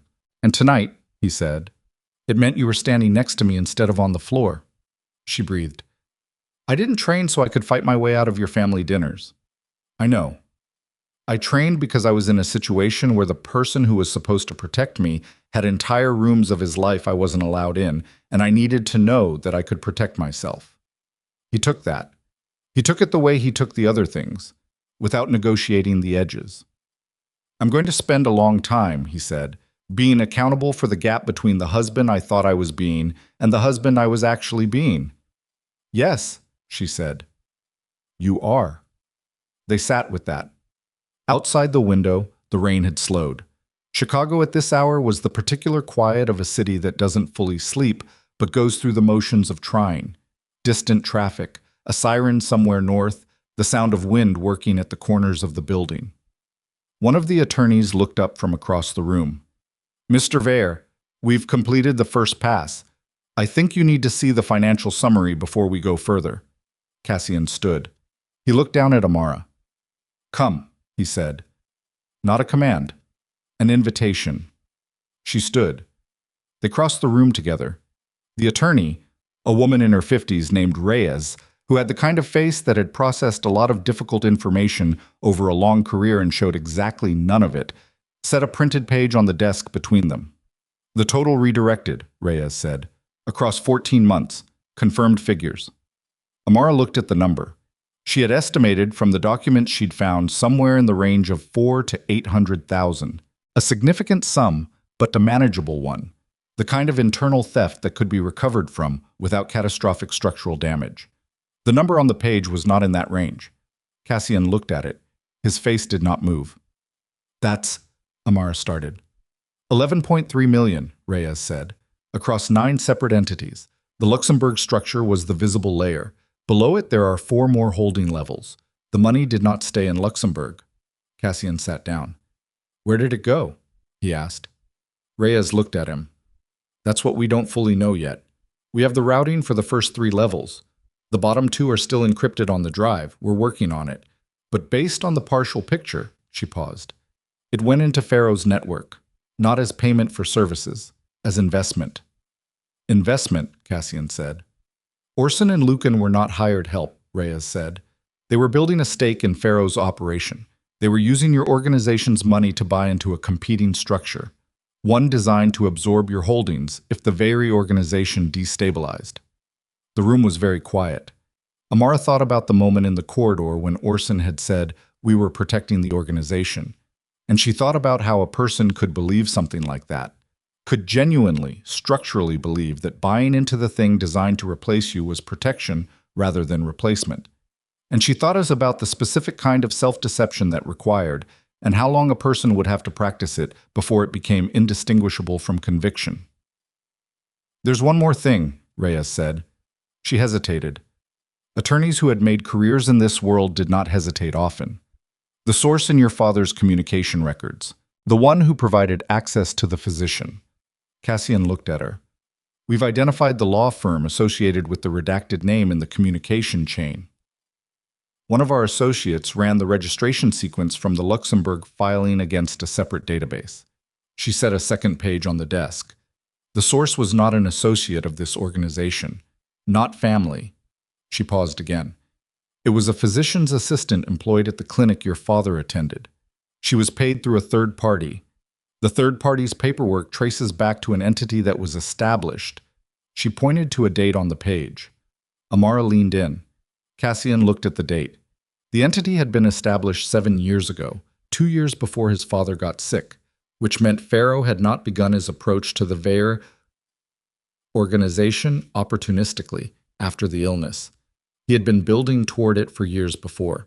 He had identified the organization, identified its vulnerabilities, identified the one person whose death would create the maximum disruption, and he had waited. He had built his structure and placed his people, and then he had waited for the right moment. This has been planned for 7 years, Amara said. At minimum, Reyes said. Cassian was looking at the page. He was very still. Pharaoh is in that room down the hall, Amara said quietly. I know, Cassian said. The agreement you offered him. I know, he said again. What he knew, what they both knew, standing in that study at what was now past 2 in the morning with a page in front of them that had just completely reconfigured the timeline, was that the conditional agreement Cassian had offered Pharaoh 40 minutes ago had been offered on the basis of an incomplete picture. The picture was now less incomplete. And a man who had spent 7 years building toward this moment and had gotten within arm's reach of his goal was not the same as a man who had made an opportunistic arrangement and gotten caught. He was something else. He was patient in a way that required a complete rethinking of what tonight's conclusion actually secured. Cassian stood. He rolled his neck. He pressed 2 fingers to his left side where his ribs were and breathed through the pressure of it. He looked at Amara. I need you to do something, he said. Tell me, she said. The financial structure, the 9 entities, the routing chain. You understand it better than anyone in this room, including Reyes. Reyes didn't contest this. I need a map, Cassian said.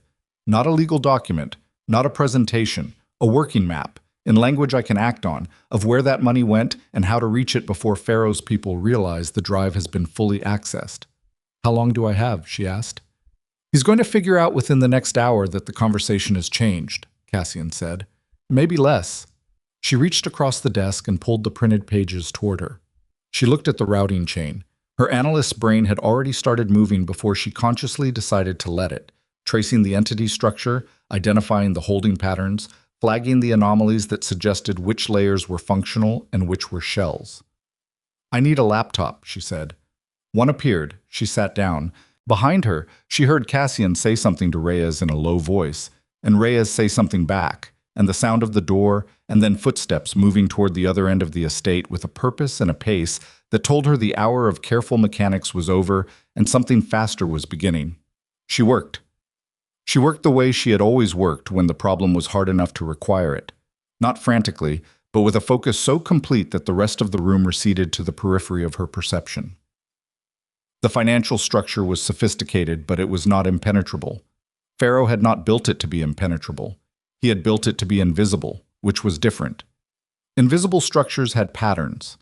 The patterns of this one were consistent with a particular kind of offshore architecture she had studied during 2 years of forensic accounting work before she ever met Korean Veyre. She found the first real access point in 18 minutes, the second one in 11 after that. The third was deeper, buried under 2 additional shell layers that appeared, at first look, to be completely unrelated entities in different jurisdictions. And she worked it for 20 minutes before it opened. When it opened, she sat back. She looked at the number. She looked at it for a long moment. Then she picked up her phone. She had been given it back sometime in the chaos of the past hours, and she called Cassian. He picked up on the first ring.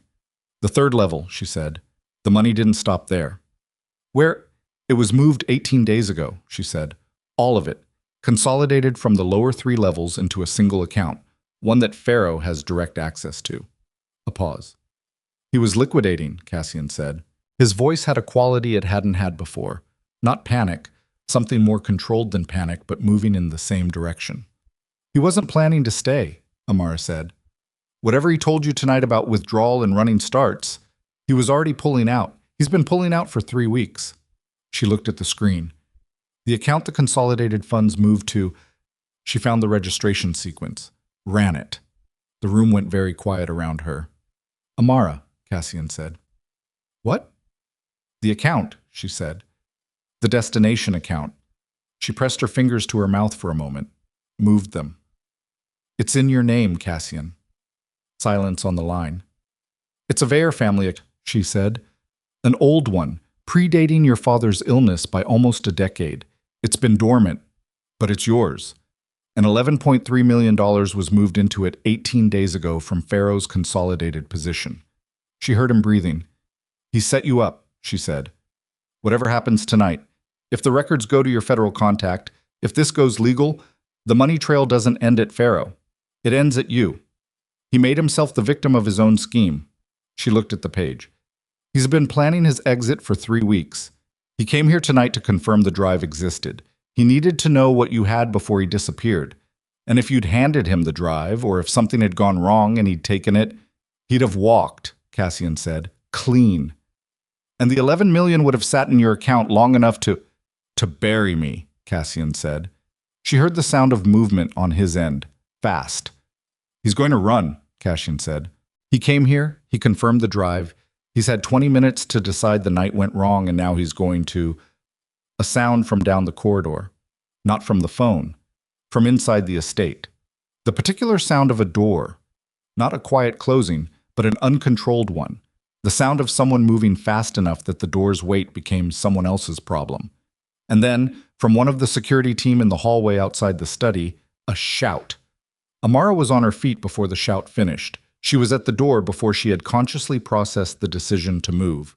She pulled it open. The corridor was in motion. 2 security team members running toward the north end of the estate. One coming toward her with the specific expression of someone delivering information they don't have time to contextualize. "Pharaoh," the man said, already past her, already moving. "He's out of the room. Delvain's down." "Down." "Unconscious. He's moving toward the garage." She turned. She ran. Not toward the garage. She knew the estate's layout now the way she knew the layout of any space she'd spent time in, cataloged and mapped without meaning to.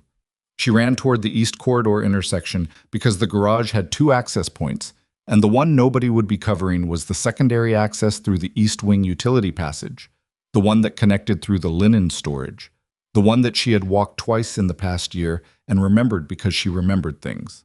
She ran and her breath came fast and her shoes were wrong for running, but she ran anyway, through the east corridor with its emergency lit half dark, past the linen closet, through the utility passage that smelled of detergent and old stone, and she hit the door at the far end with both hands.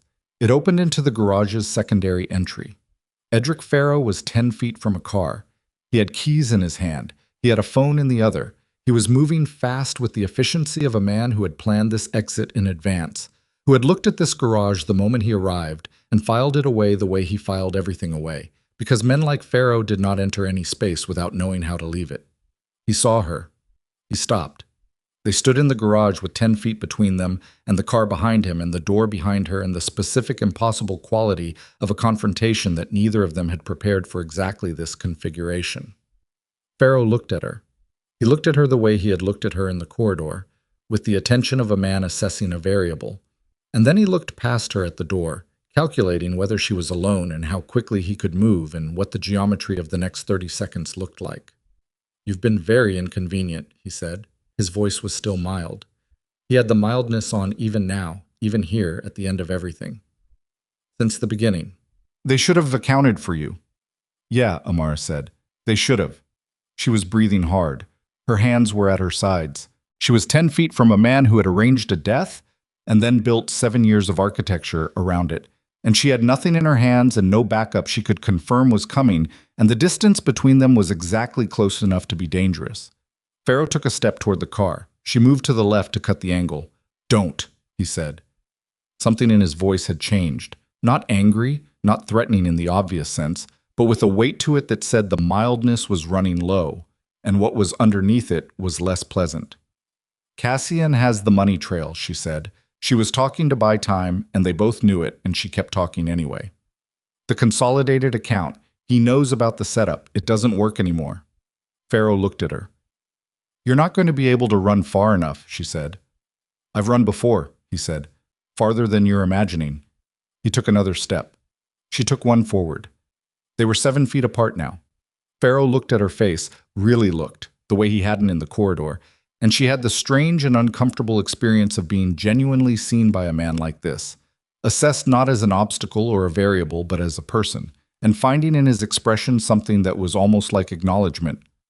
"You should have taken the envelope," he said. The door behind Amara opened. Cassian came through it. He wasn't running. He was moving at the specific pace that was faster than walking without being running, the pace of someone who had covered ground quickly and arrived with breath to spare. And he came through the door and took in the geometry of the garage in one look and put himself beside Amara, and the three of them stood in a triangle with the car at one point and the two doors at the others. Farrow looked at Cassian. He looked at the space between Cassian and Amara, the few inches of it, the way they had oriented without looking at each other, side by side, the same direction. He looked at the keys in his hand. The sound of the security team in the corridor behind the door was getting louder. Farrow set the keys on the hood of the car. He put both hands up. "I want it documented," he said, "that I am cooperating voluntarily." Nobody answered him. Cassian was looking at Amara. Not at Farrow, at Amara. He was looking at her the way you look at something you came close to losing before you understood the full weight of what it was. And she looked back at him with 3 years and one catastrophic evening and the specific complicated truth of who they were to each other sitting between them. And she was not sure what her face was doing, but she was too tired to manage it.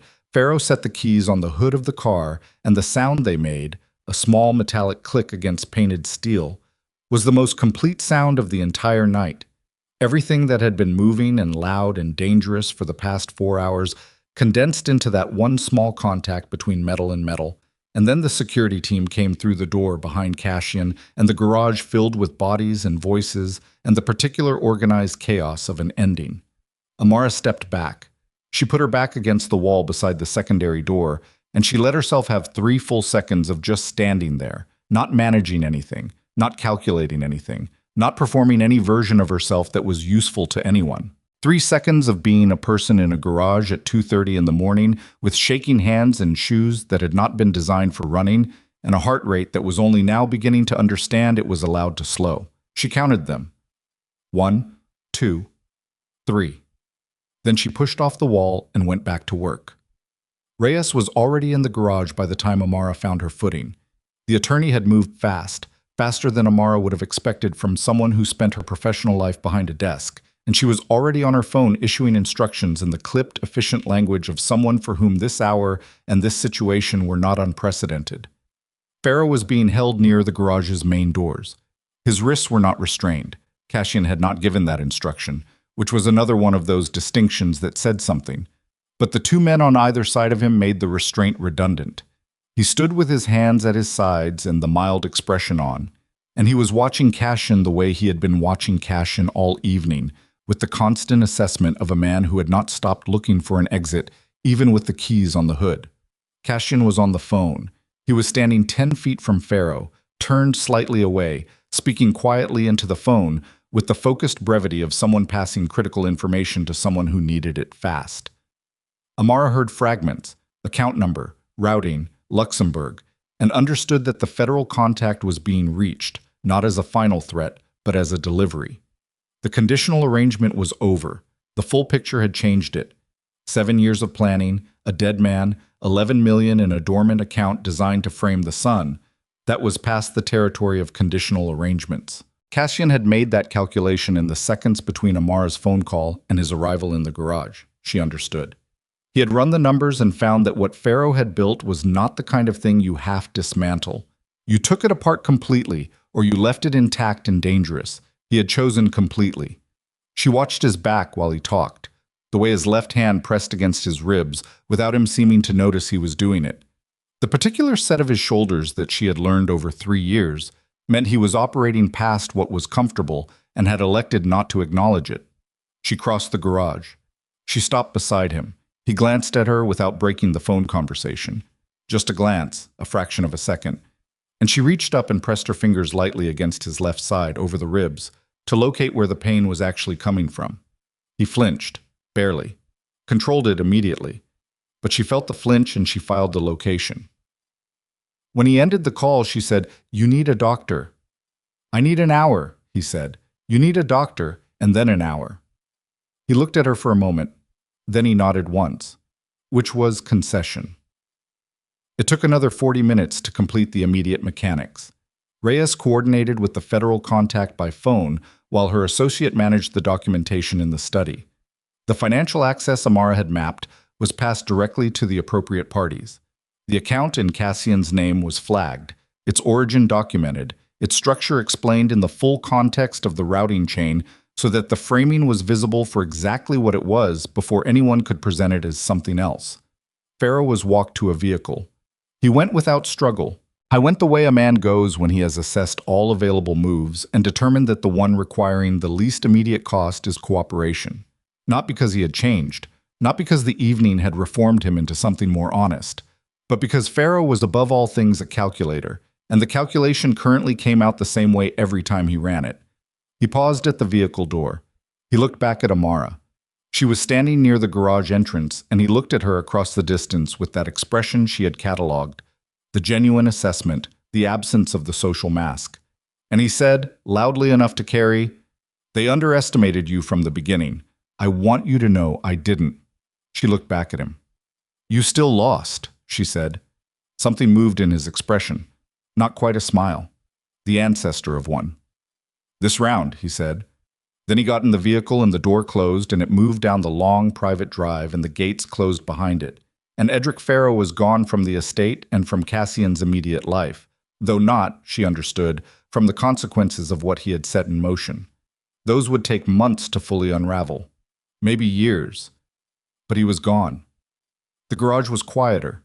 Cassian came to stand beside her. They watched the gates for a moment. "He'll try again," she said. "Not here. Somewhere else. With someone else. Men like that don't stop." "I know," "No," Cassian said. "The federal contact will complicate things for him, but not permanently." "I know that too." She looked at him. "Does that bother you? That it's not permanent?" He considered this with the seriousness he gave actual questions. "Yes," he said. "But permanent wasn't available tonight." What was available was enough of a wall to work behind while I figure out the rest. She thought about that. That's how you've been doing this your whole life, she said. Isn't it? Building enough of a wall to work behind. It's one way to describe it. Is it working? He was quiet for a moment. Less well than I thought it was, he said. Turns out the wall keeps out information as well as threats. She said nothing. She let that sit. They went inside. The next several hours had the quality that comes after emergency. The slow return of ordinary time, the way tasks that would have seemed mundane before an event become complicated by the residue of what just happened. Reyes and her associate continued working in the study. The security team managed the logistics of Delvain, who had regained consciousness and was sitting in the kitchen with a bruise forming on the side of his face and the expression of a man who was doing a very careful inventory of his choices. A doctor was called, a quiet, long-tenured man who had been the Veyre family's private physician for 20 years and who arrived without asking questions and examined Cassian's ribs in the study with the efficient silence of professional discretion. 2 of them were cracked, not broken. Cracked, which meant pain and time and nothing more structural than that. Cassian sat still through the examination with the specific quality of patience he reserved for things he couldn't accelerate, and when the doctor finished and gave instructions, he nodded in a way that indicated he had heard the instructions and would make his own decisions about following them. Amara saw the doctor to the door. On the way back to the study, she stopped in the corridor outside Orson's room. She stood there for a moment. She had not seen him since Cassian had issued his orders in the main corridor. One of the security team was still stationed outside the door. The corridor was quiet. She knocked. A pause. Then, "Come in." She opened the door. Orson was sitting in an armchair near the window. He had not undressed, had not made any of the accommodations for comfort that someone expecting a long wait might make.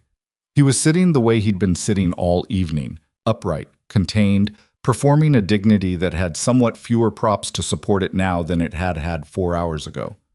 He looked at her when she came in. She came in far enough for the door to close behind her and stopped there. They looked at each other.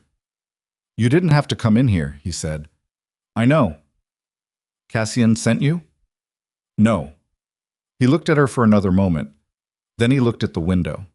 The rain had stopped and the early pre-dawn sky had the particular dark blue quality of an hour that isn't quite night anymore and isn't yet ready to be morning. "What do you want?" he asked. "I want to understand something," she said. "Not for any useful reason. I just want to understand it." He waited. "You watched me in this family for 3 years," she said. "You decided from the beginning that I didn't belong here, that I was wrong for Cassian, that I was—" She paused. She was not going to reach for the word again. She had said it once, asked him to say it, and he hadn't, and that was its own kind of answer that she had already put away. "You made a judgment, and you held it for 3 years, and you acted on it tonight. I want to know if the judgment was actually about me." Orson looked at her.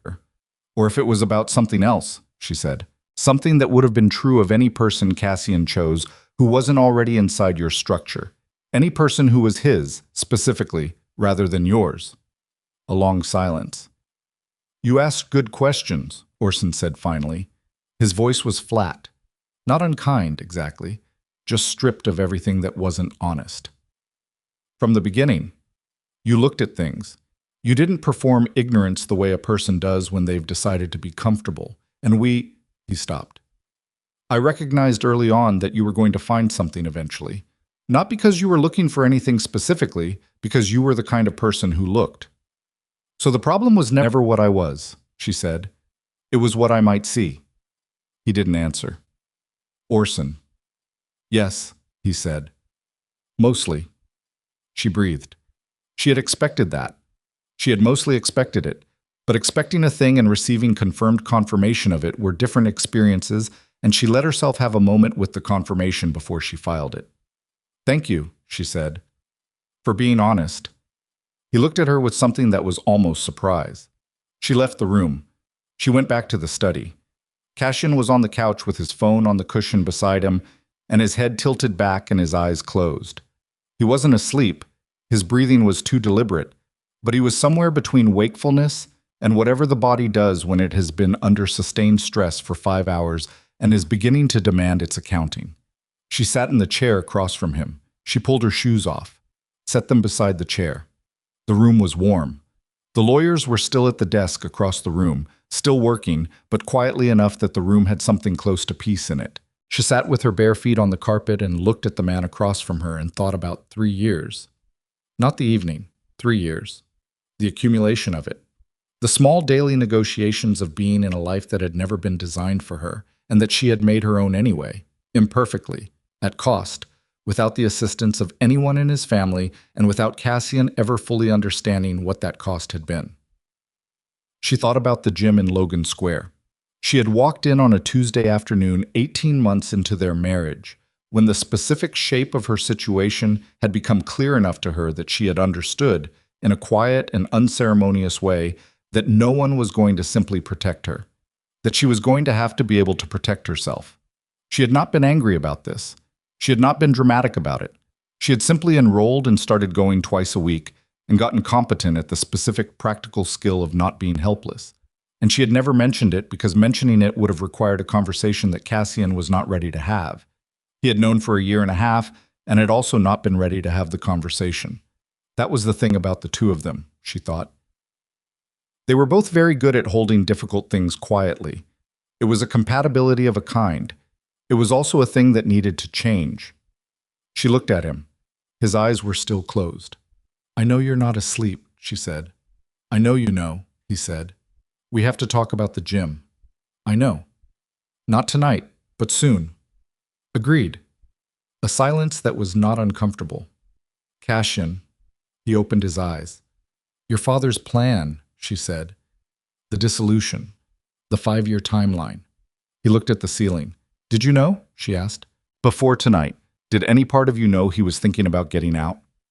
A long moment. "He said something once," Cassian said. 2 years before he died. We were at the house in Michigan, just the two of us, and he said, he stopped. He said he hoped I had things in my life that mattered outside of the work. That he hadn't, for most of his, and that it had been a certain kind of poverty even if it hadn't looked like one. He was quiet. I thought it was just something a sick man says. Philosophical. I didn't... Another stop. I didn't take it as information. He was telling you, she said. Maybe. Or maybe he was telling himself. He looked down from the ceiling and at her. Either way, I didn't hear it. She thought about a man sitting in a house in Michigan telling his son a coded version of the most important thing he was thinking, and the son hearing it as sentiment rather than signal, and the months that followed and what they cost. He would have succeeded, she said. The plan, if it had gone forward. Probably. You would have had a different life. Yes.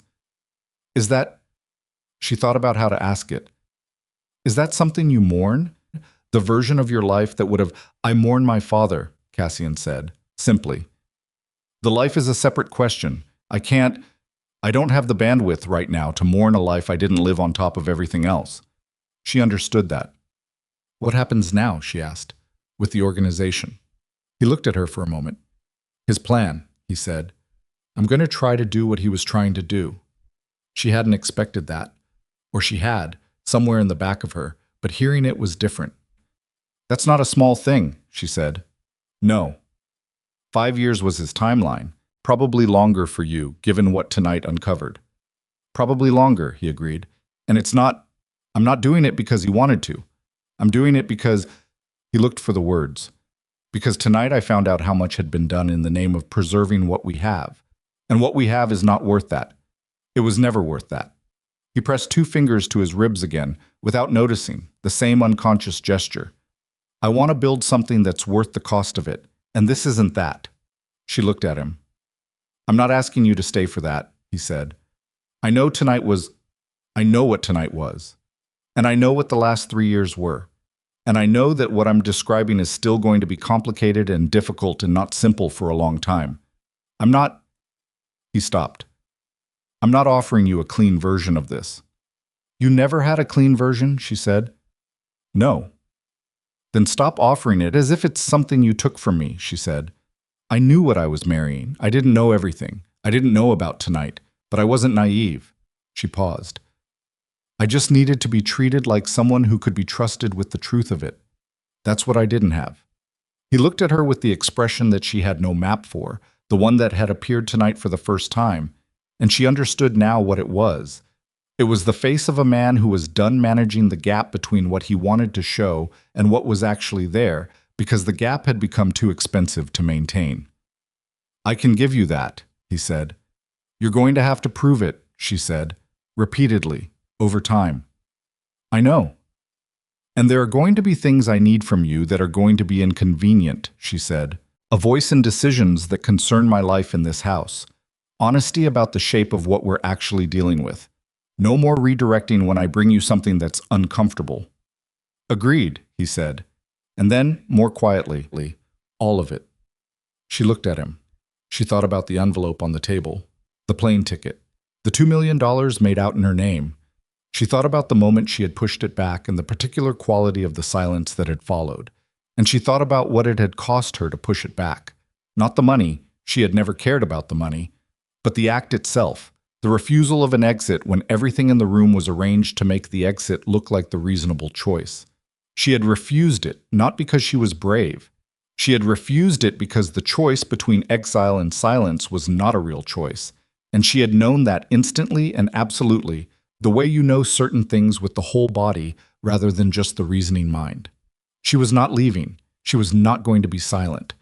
Those had been the only two things she was certain of when the evening began, and they were still the only two things she was certain of now, at nearly 4 a.m, with lawyers working across the room and a man with cracked ribs looking at her from a couch. Go to sleep, she told him. There's still… Reyes has it. You have cracked ribs and you've been running on adrenaline for 6 hours. Go to sleep. He looked at her for another moment. Then he shifted on the couch, carefully, adjusting for the ribs, and he closed his eyes. She sat in the chair. She did not sleep. She was not capable of sleep yet. Her mind was still moving, still running the patterns and connections that it ran when it was processing something large, and she knew from experience that this would continue for several more hours before exhaustion finally made the argument that nothing could be solved by continued processing. She used the time. She picked up her phone and went through what Reyes had sent her: the partial financial map, the routing documentation, the entity registrations, and she began filling in the gaps with the access points she had identified and the structural knowledge she had built over 3 years of quiet and careful attention to a world that had not asked for her attention and had not expected her to retain what she observed. She worked until the window began to lighten. Not sunrise, just the first gray suggestion of it, the sky shifting from the deep blue-black of 4 o'clock to the slightly lighter register of something approaching dawn. Reyes came over at some point and looked at what Amara had built and said very quietly so as not to wake Cassian, "This is extraordinarily good work." "Thank you," Amara said. "How long have you been doing this?" "The financial forensics." "Professionally, 11 years. In this specific context," she thought about it. 8 months formally, 3 years informally. Reyes looked at her with an expression that was the professional equivalent of respect. Not warm, exactly, but genuine. "We're going to need someone with this skill set for the restructuring," she said. "The unwinding of the criminal structure is going to require forensic financial work on a sustained basis. Someone who can track not just what's there, but what's been moved, where it went, what the residual exposure is." Amara looked at her. "I'm not making an offer," Reyes said. "I'm making an observation about what the situation is going to require and what appears to be available." "I understand the distinction," Amara said. Reyes went back to the desk. Amara sat with the observation for a while. She thought about what it would mean, not the logistics of it, but the meaning of it. The specific shape of being formally part of the thing she had been informally observing for 3 years. The difference between watching from the margin and standing in the center. The difference between being the boss's wife who asked inconvenient questions and being the person whose specific expertise was what the situation required. She thought about what Cassian had said. His father's plan. The 5-year dissolution. She thought about what that dissolution would need, not just legal work, not just organizational restructuring, the financial forensics of unwinding something that had been built on opacity and misdirection in parallel structures was a specific kind of problem, and it was exactly her kind of problem, and she had been building the knowledge base for 3 years without knowing that was what she was building it for. She thought about Marcella's face in the corridor. She thought about the envelope. She thought about the woman who had pushed it back and the woman who was sitting here now. And she thought about whether they were the same woman or adjacent versions of the same woman. And she decided the distinction didn't matter as much as the fact that both of them were here. She was still here. At 7 in the morning, the attorneys completed their initial work and Reyes briefed Cassian, who had slept for 2.5 hours and woken with the cracked ribs reminding him immediately and precisely of their existence, on the state of the documentation. The federal contact had received everything. The financial exposure was documented and attributed. The framing attempt, Pharaoh's $11 million in the dormant Veyre account, had been flagged and explained before anyone with investigative authority could encounter it without context. It was not over. It would not be over for a long time. There were legal proceedings that would take months. There were organizational changes that would take longer. There were people inside the Veyre network whose loyalties were now unclear and would need to be assessed carefully and slowly. There was a structure built over 40 years that would need to be unwound in a way that didn't destabilize everything attached to it. Employees, legitimate businesses, community relationships that had nothing to do with the criminal infrastructure and everything to do with the families who depended on them. It was an enormous amount of work. Cassian sat at the study desk with coffee and his ribs and the full accounting of what the next several years of his life were going to look like. And he sat with it without flinching, which was the only thing Amara had ever needed to see from him when confronted with something large. At 9 in the morning, Lucan knocked on the study door. Cassian said, "Come in." Lucan came in. He looked like a man who had spent the night sitting in a room alone with himself, which was exactly what he had done, and it showed. He had the quality of someone who had been through something internal and had not emerged from it looking clean, but had emerged from it having actually been through it, which was rarer and more valuable. He sat down across from Cassian. Amara stayed in her chair by the window, and neither of them asked her to leave. "I need to tell you everything," Lucan said. "All of it, from the beginning." Cassian looked at him.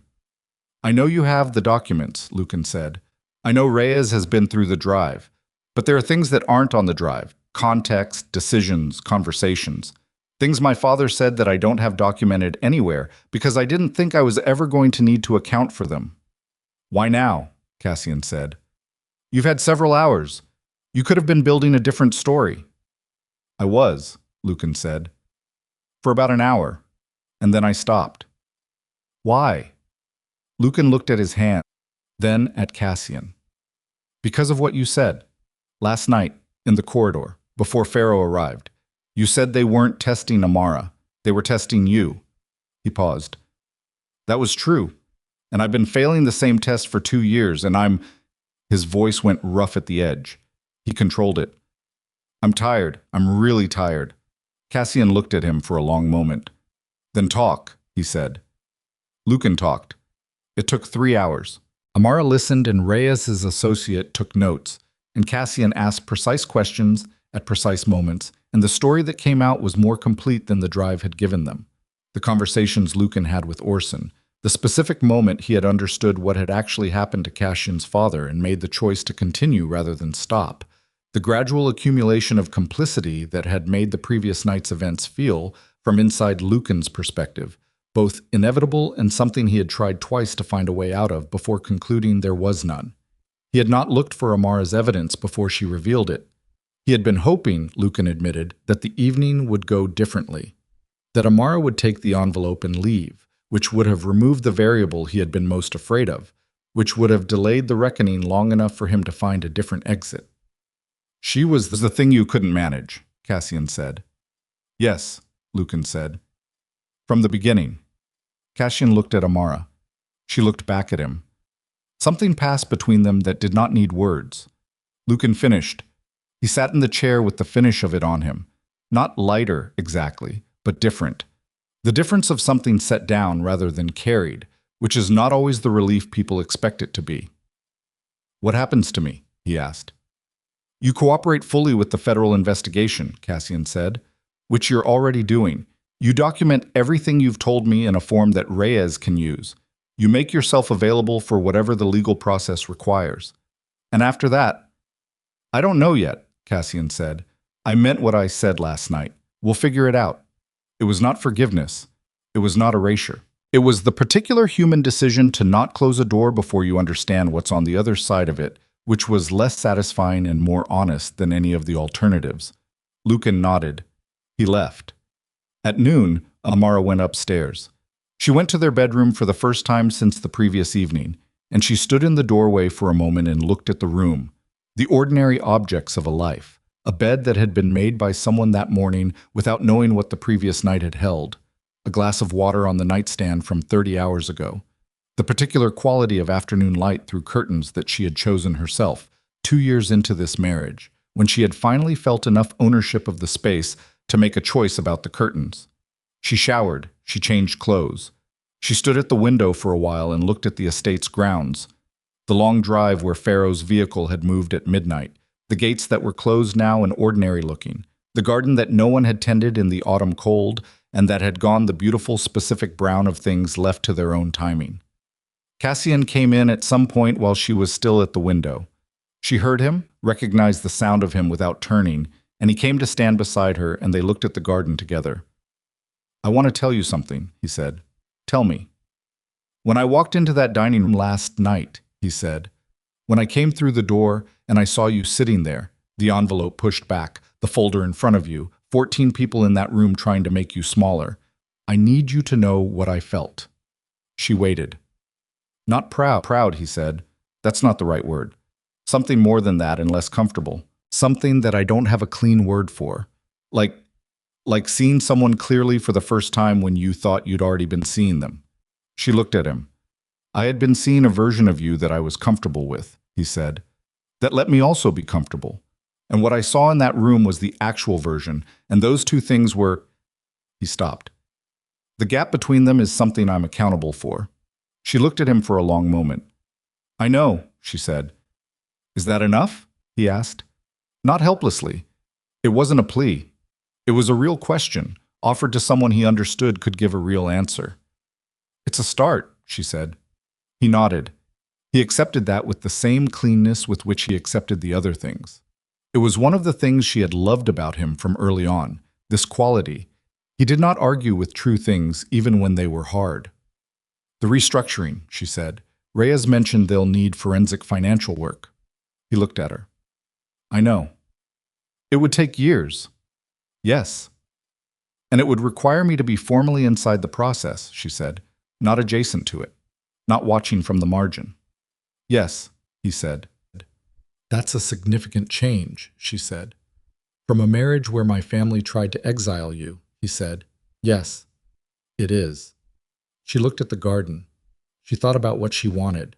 Not what was available, not what was offered, not what other people in her position would want. What she, Amara Bellamy-Veyre, wanted. She had spent 3 years in a position that had required her to calibrate her wants against what was realistic in this particular life. And she had made accommodations, some of which had been reasonable and some of which had not, and tonight had been the consequence of some of the ones that had not been reasonable. She thought about the plane ticket, first class, one way, London, $2 million. She had pushed it back without hesitation, and she would push it back again, not because the offer was insufficient, but because the offer was the wrong answer to the wrong question. The question had never been whether she had options. She had always had options. The question had always been whether she was going to let other people define the shape of her life in order to make them comfortable. She was not. "Tell Reyes I'll think about it," she said. "I will." She turned from the window. She went to the bed and she pulled the covers down and she got in, still in her clothes, because sometimes the body simply presents its accounting and the only response is to accept it. She was exhausted in the complete cellular way that comes from sustained high-stakes alertness over many hours. Cassian sat on the edge of the bed. He looked at her. She looked back at him. "Come here," she said. He lay down beside her carefully, adjusting for the ribs. She moved so that his left side was clear. He lay on his back and stared at the ceiling, and she lay on her side and looked at his profile, and the afternoon light came through the curtains she had chosen, and the room was very quiet. "Sleep," she said. "I'm not sure I—" "Sleep," she said. He was quiet. After a while, his breathing changed. She stayed awake a little longer. She lay in the room that was hers, that she had made hers, imperfectly and at cost, over 3 years. And she thought about the long table downstairs and the empty seats where people had been, and the particular shape of what remained. She thought about what Cassian had said about his father. He had been trying to build something worth the cost. She thought about what they were going to build now, the two of them, and about how far from finished it was, and about how the distance between where you were and where you were trying to get was not the same as failure. It was just the truth of anything worth doing. She closed her eyes. She had refused the exile. She had refused the silence. She was still here, in the room she had chosen, beside the man she had married, in a life that was hers because she had stayed in it when everyone who thought they understood the cost had offered her a door. The afternoon passed. This house was quiet. Not the quiet of 4 in the morning, which had the quality of held breath, but the quiet of something that had been loud for a very long time and had finally, for the first time in what felt like years, been allowed to rest. Outside the window, the garden sat in its autumn brown, and inside the room,